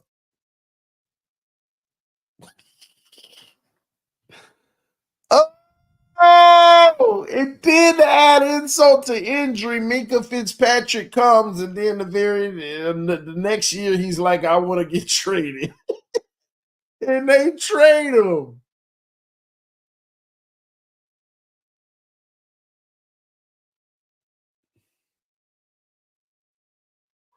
Lamar was a project. That's what you have to go get behind your fringe starter.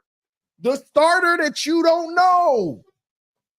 Lamar was a project. This is exactly why I was beating the table for Michael Penix.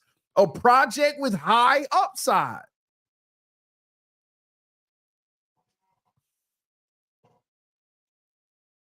And I know he wasn't no project, but I like feeding into some people because it still makes my point.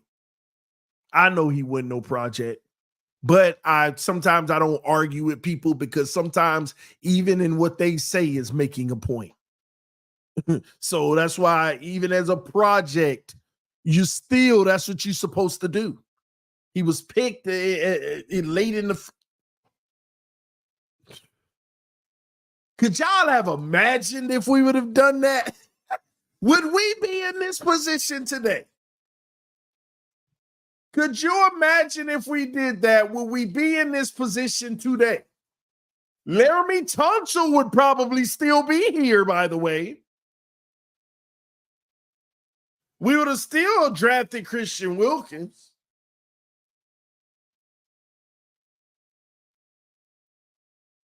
But we wouldn't have had Tua, but would we have needed him? But we would have had a first-round pick. We wouldn't have had Austin Jackson, but would we have needed him? Because Laramie would have still been here. And we wouldn't have had Noah Monogamy, and it didn't matter because he still ain't here. I want y'all to think about that. If we would have got Lamar Jackson, Laramie Tunsil would probably still be here.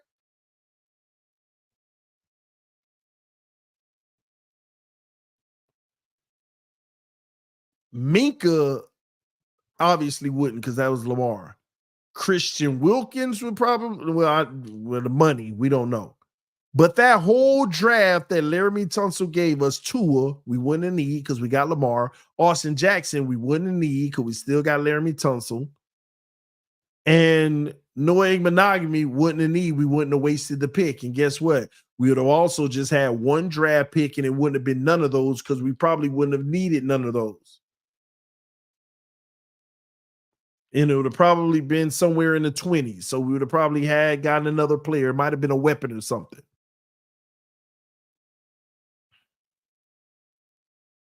Interesting. We would have been going in a totally different direction. But would it have been good enough? We don't know. But we know it would have been better off at that position potentially. But it's also Adam Gates. He might have screwed it up. See, the Cam Ward has potential at the next level. A mid first round pick projected. The ones who say who are we gonna get just don't want anyone but Tua. Yeah, we know that. You could throw out any prospect. Oh, we don't know. He can't. He's a Shadur Sanders. Oh, he can't even win games in his own conference. Man, the best quarterbacks be the quarterbacks that ain't even all that sometimes in college. Tua is still a project. As Greer shaking my head. Yeah, no lies told. Can't dispute that. Can't really dispute that. But man, ain't that crazy? Ain't that crazy? You could have had Lamar. You could have had Lamar. You could have traded down and got more assets and still got Lamar. We picked number 11 that year. He went 32nd. Oh, oh gosh. So hopefully that answers your question, Glenn. I know we went on a whole deep dive into a whole new soapbox, but hopefully that answers your question or addresses your comment. The comment of how many quarterbacks have we had in the last 20 years? Well, like I said, I'm gonna defer to how many have we drafted in the last 20 years. And the answer is only 2. And honestly, with the position we're in now, that's where we failed. Because 2 ain't even nearly enough. 2 ain't nearly enough.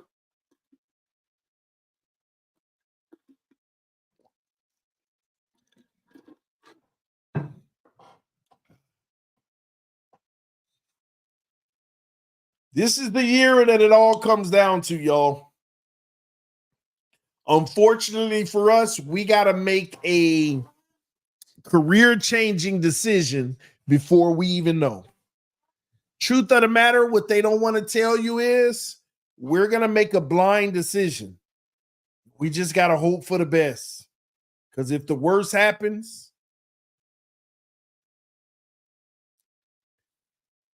then they're just going to do the best job they possibly can for the next 3 to 5 years hiding it until they can move on. It's what it comes down to.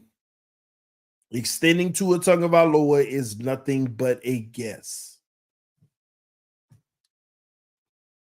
Hope they guess right.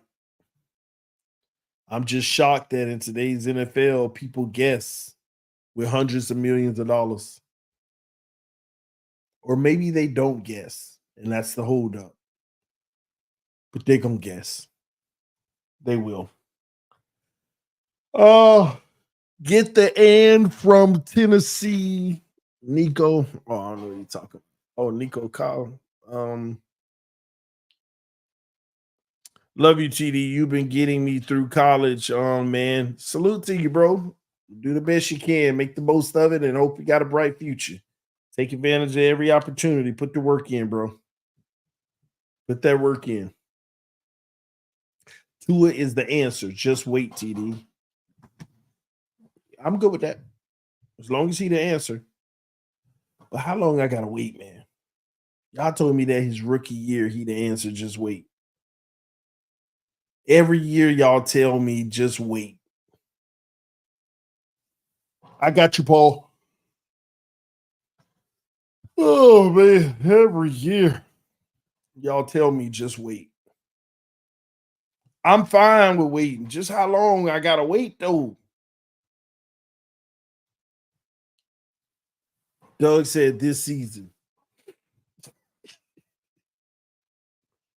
Doug, when we signed Tua on a multi-contract year and he don't do it this season, all y'all going to do is say, just wait.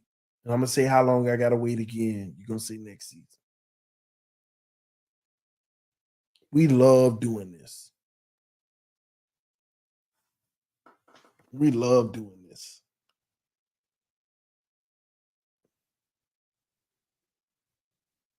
We love doing this.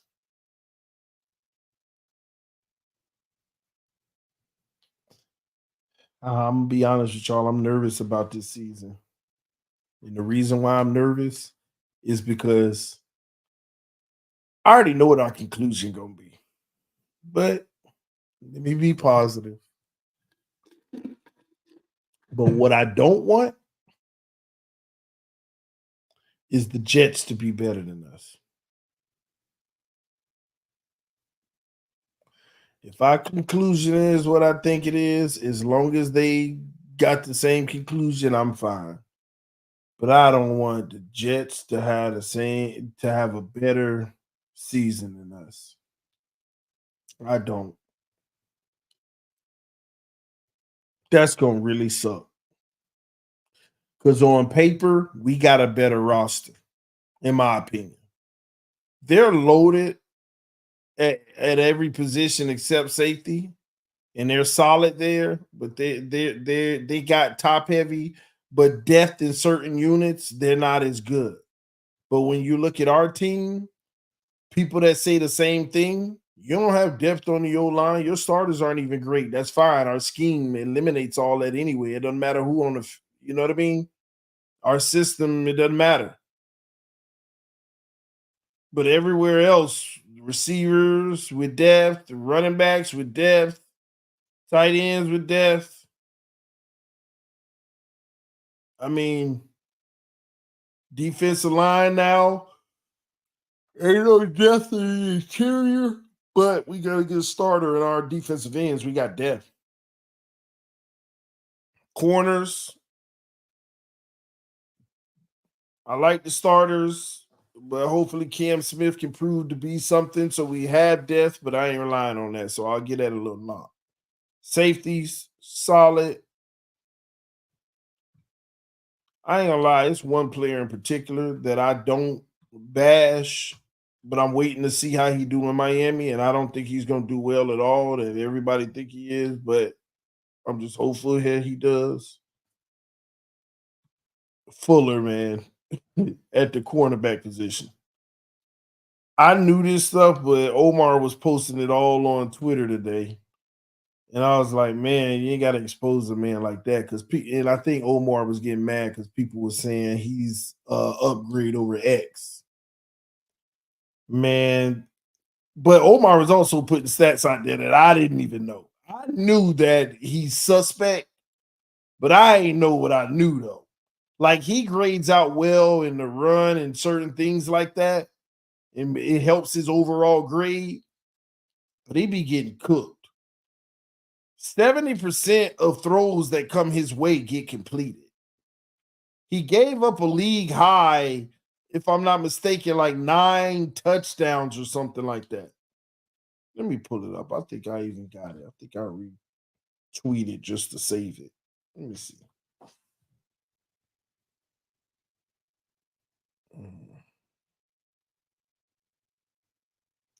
Yeah, 69% completion percentage allowed his way. Um, he allowed 55 catches for 651 yards and 9 touchdowns. He had 120.4 passer rating when targeted. When they throw the ball to him, he allows the quarterback to have 120.4 passer rating. That's higher than anybody ever ended the season. Like he's allowing perfect passer ratings almost. Oh man.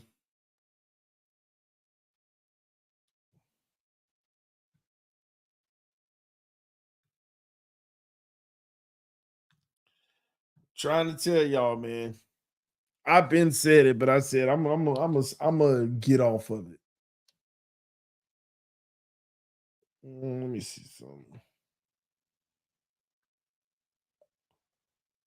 Uh, um, give me a second, y'all.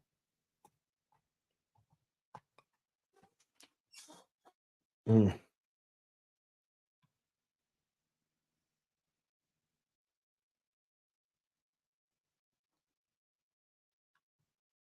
Mm.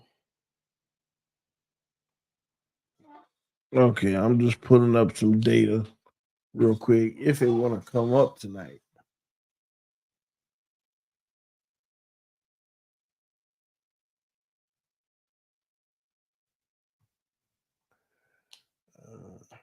Okay. All right, give me a second. Let me see.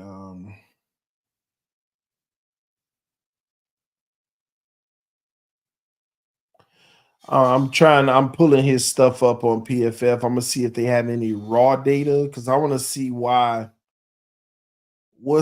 driving his grade, despite the fact that giving up that type of production.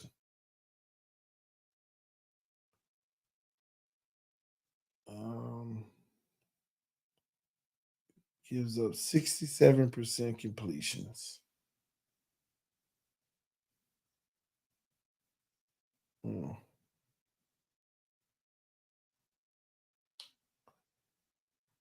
Oh, all right, targeted. He gives up 10 yards per reception. 232 yards at the catch.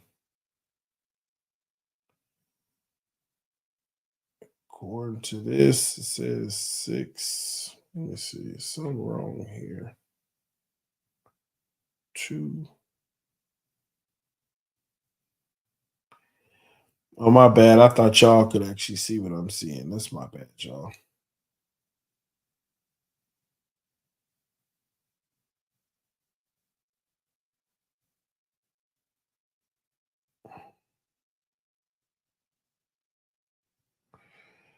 Uh, What I do like about him, though, as I've always said, is his run defense is solid. He don't mind sometimes getting in the trenches and trying to make tackles and stuff. Byron Jones always avoided him. Mm. I'll just say this. I'm just concerned, man. I'm really concerned about Fuller this year. And let me tell you another thing a lot of people aren't concerned about that they don't talk about. First of all, this is a whole new defensive coordinator. We don't even know what to expect as far as what he wants to run. And remember, it's going to be different than Fangio's system. And on top of that, understand that everybody there is going to be operating in this new system. It might be things that you like to do, but it's a new system. It's a new system.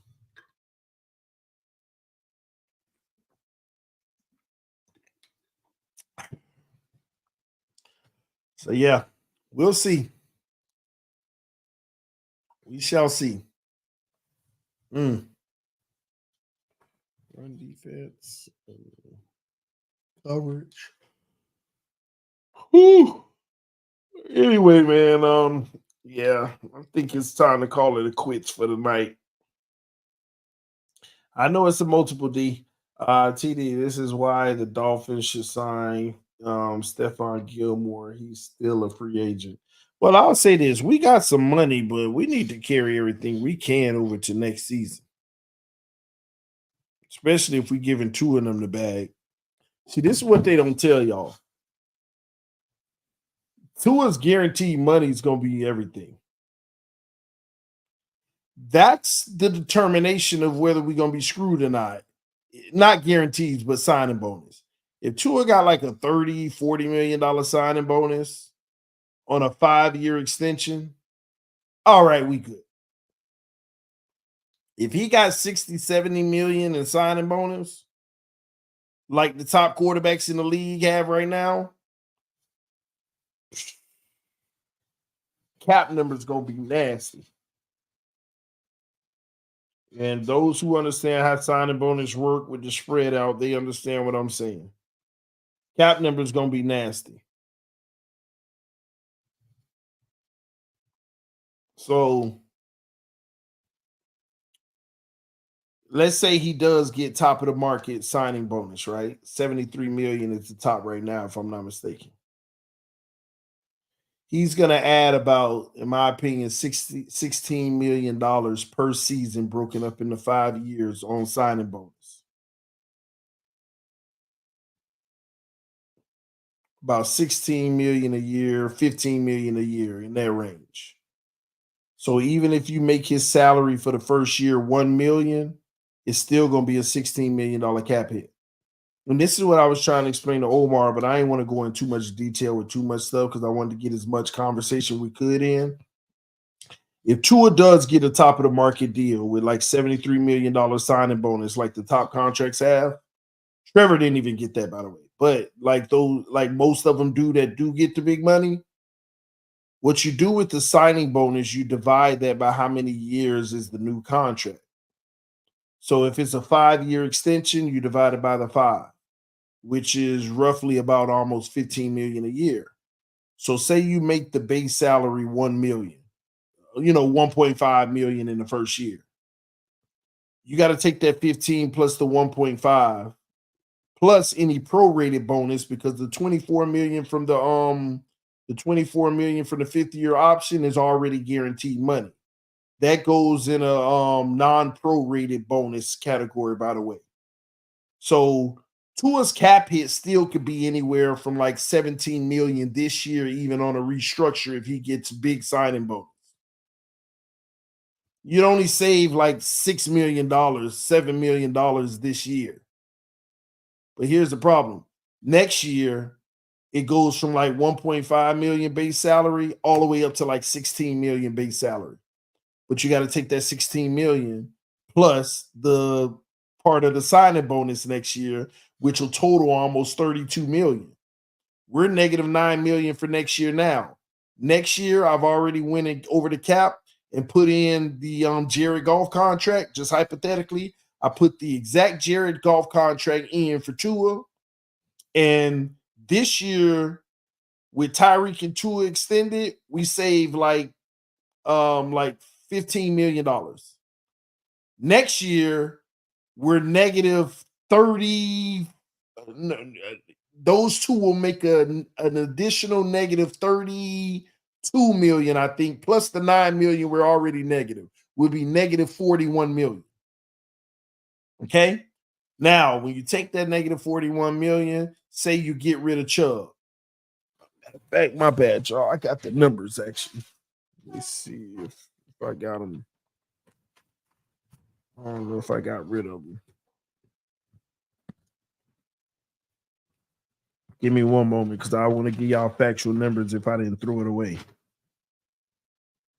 Because after that interview, I might have threw them away because I ain't used to talk about them no more.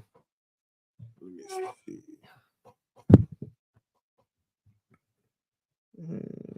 That's not it.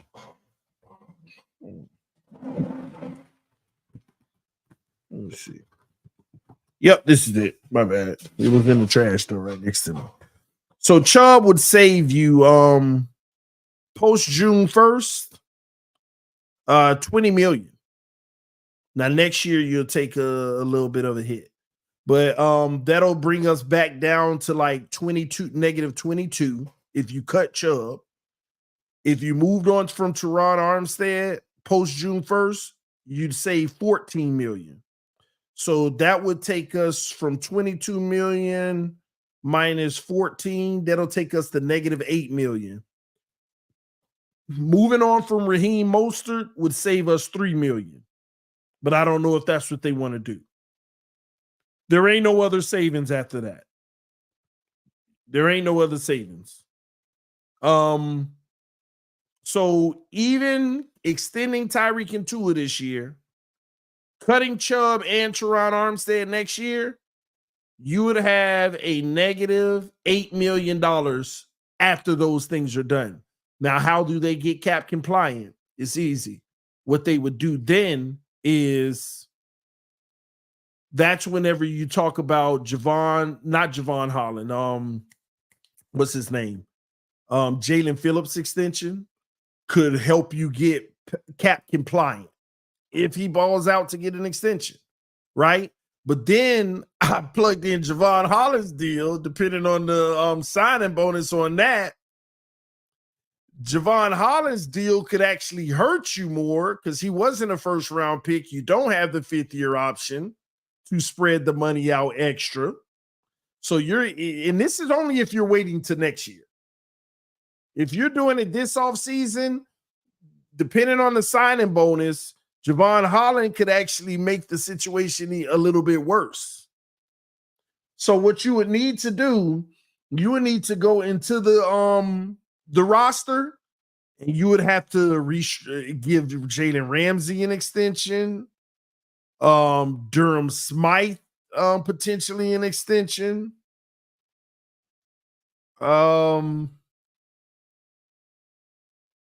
Fuller an extension, Jonnu or Jalen Phillips. You'll have to extend a few of these guys.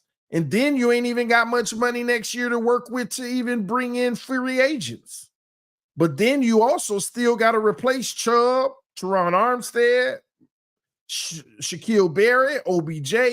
I'm not worried about OBJ because I like the receivers we got behind them. But yeah, you'll be needing to replace two pass rushers because Shaq wouldn't be on the team nor Chubb. So all you have is Chop and Phillips. And your young guy, hopefully they work out. We don't know. So my point of it all, what I was saying even to Omar on the stream, is the fact that you go down this road, you're not building around Tua. You're playing Jenga trying to survive every year. Okay, we lost them. Now let's try to replace them. And the crazy thing is the players that we're replacing, the odds are actually slim to none that your replacement is going to be as good or better. So you're going to start to gradually downgrade. Because when you replace Chubb, what's the odds of Chop becoming Chubb? We don't know. We hoping he'll be better. What's the odds of Patrick Paul becoming Teron Armstead? We don't know this stuff. In 2026, forget about it. Because now you got to replace Ramsey, Smythe, Fuller, Jonnu, Jalen Phillips, or re-sign them. Same team, though, and at a higher price with more money. So I done broke this down too many ways playing with the salary cap. Yeah, you can survive, but now you're going to be that purgatory team. 8 to 11 wins every year and progressively getting worse, but while still being a good team. And that could carry you for so many years. Not being like the typical Dolphin purgatory. Not bad enough to get a top draft pick and not good enough to be about nothing anyway. That's where we're headed. And Omar said something on the stream. Oh, I could tell you what we're going to be. We're going to be a team that wins 10, 11, 12 games. And he said it straight up. We brought in 9 veteran old free agents. He right.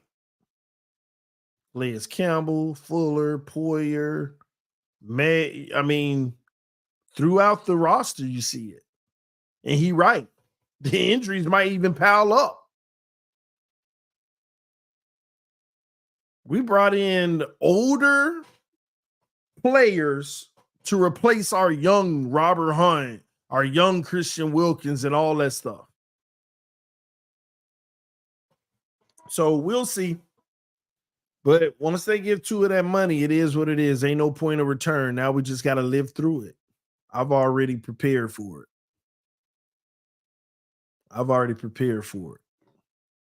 I done already built out my templates and stuff that say I tried to tell y'all. I tried to tell you. I'm already prepared for it. I'm already ready. Anyway, love y'all. Appreciate y'all. Fans up no matter what. And a lot of people, yeah, but you doing all this complaining. What's the better alternative? Man, give us hope. Go in the draft. Focus on getting another young quarterback. And maybe starting year one with all these weapons around them. Now, like imagine us getting ready to shift back into a quarterback that's going to have a 4-year, $30 million contract with the potential of a 5th-year option. Imagine that. Imagine that.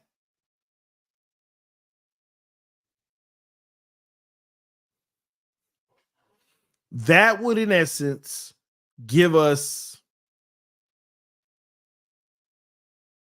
like hypothetically, say we didn't re-sign Tua and we just cut him next year. That would give us 30 million extra, no, 20 million extra dollars next year. About 35 extra million dollars the year after. And $40 million extra the 2 years after that. At a minimum.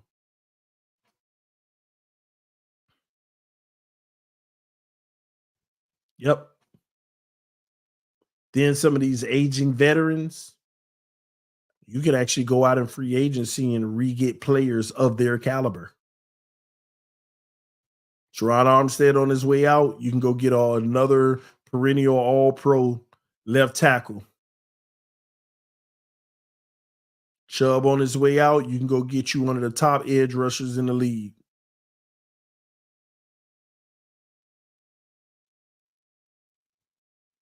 You could afford to.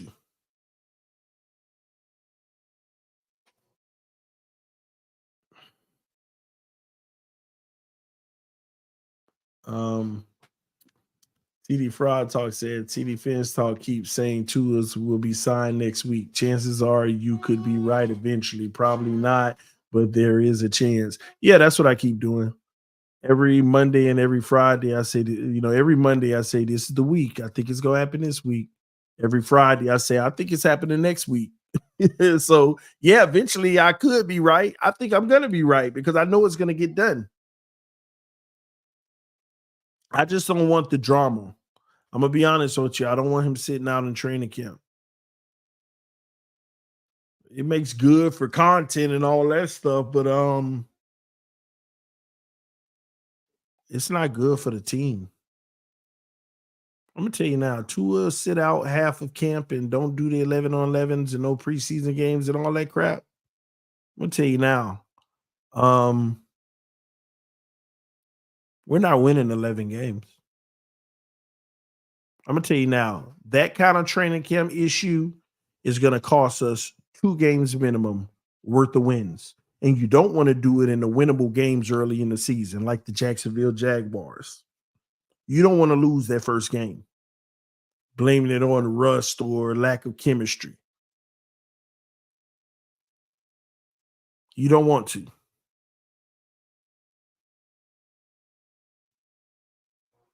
We'll see.